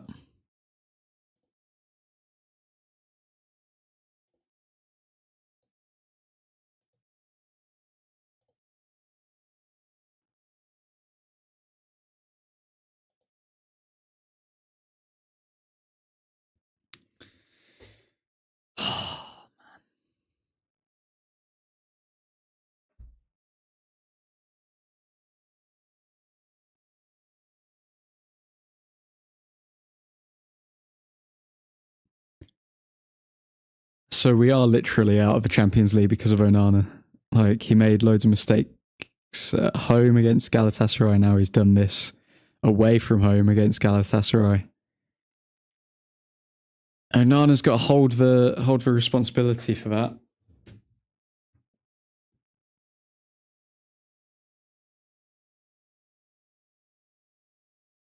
Not even, it's the annoying thing is when goalkeepers make mistakes, like, oh yeah, if it's from playing out the back. Oh, Martial? Oh, if it's if the mistakes are from playing out the back, then fair enough. But to concede goals like that is so poor. So poor.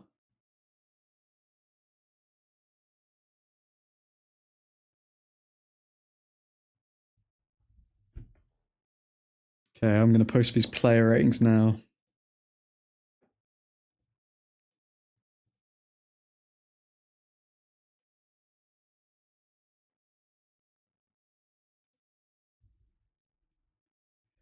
Come on, 4-3 to us. We're still in it. We're still in it. We've got 17 minutes plus added time. And your score prediction will be right, Stuart. So the problem is we've kind of played our hand. The only chance that we've got left is bringing on Pellistri, really.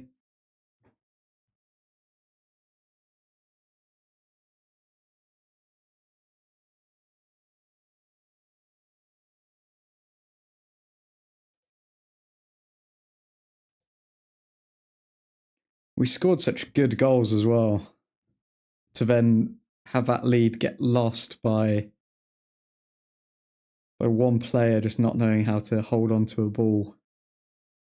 Galatasaray on the attack.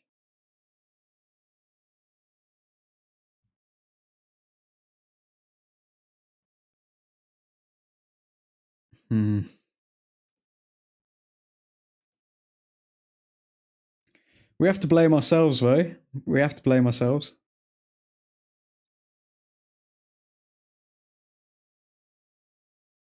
Like, we can't blame the referees on this one. But we're still in it.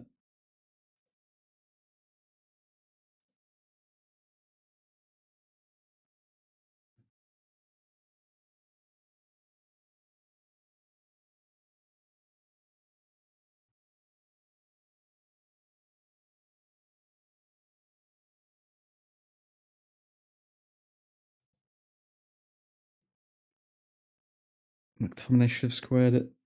It's panic stations now. Who's going to have the composure? Will Harry Maguire pop up one more time? Will we get a corner? Fernandez, good. Come on.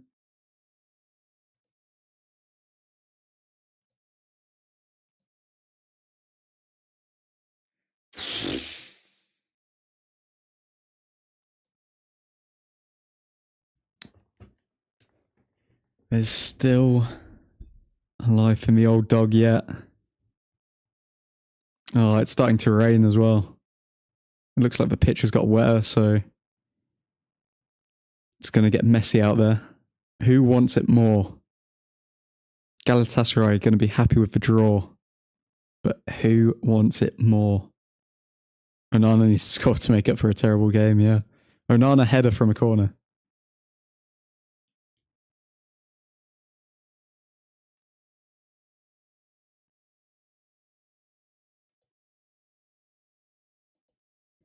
Martial was absolutely fuming from McTominay not passing that ball.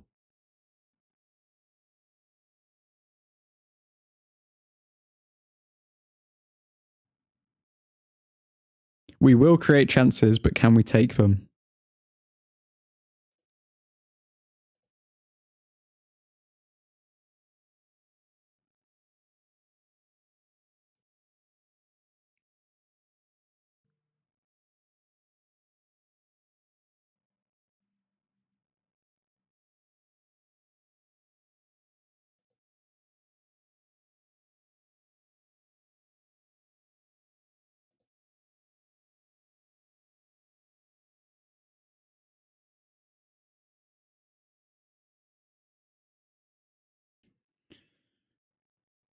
Yeah, Galatasaray getting a bit of a hold on this game.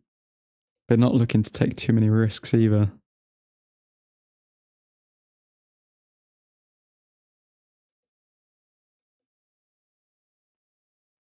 Delo coming on, Palistri coming on. Delo looking to liven up the troops. Garnacho looking absolutely knackered going off that pitch. Looks like he can barely walk.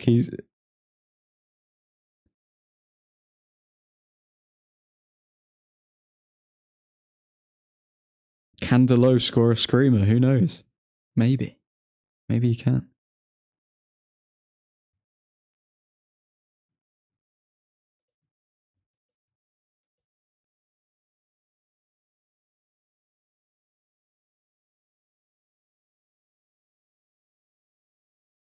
Anthony cutting in. Delo trying to get his way through. Palistri almost wriggling through that. Okay.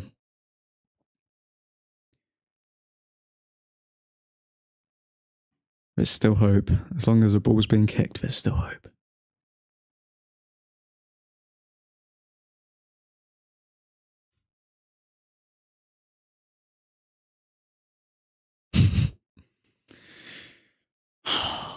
Two 0 up to them 3-1 up.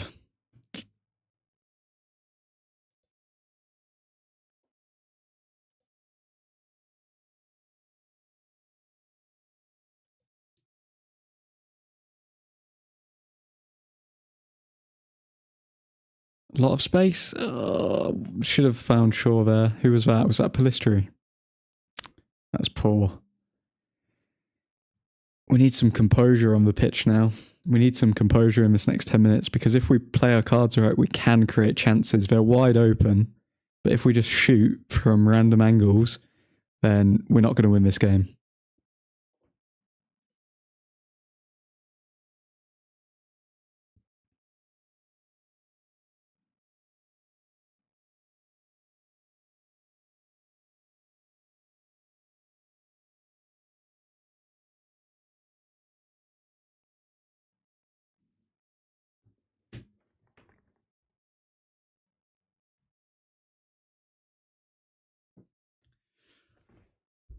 All right, bear with me, folks. I may need to disappear for 5 minutes or so. I'm going to keep an eye on the match, but I'm hoping when I come in and out of the room, we will be 1-0 or 4-3 up.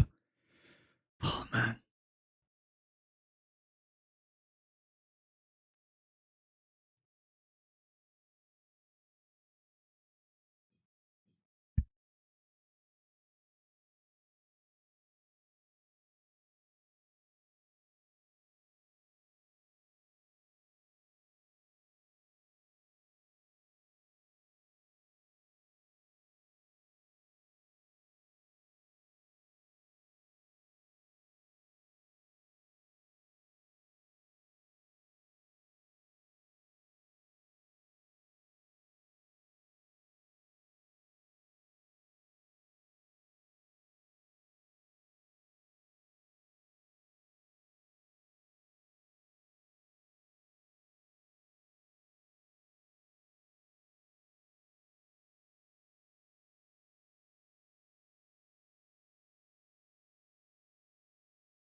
Right, well, it looks as though we could have won this match, but we didn't. And yeah, we've thrown it away. I'm going to end the stream here because I need to go to my duties. But yeah, what a mess. Godspeed.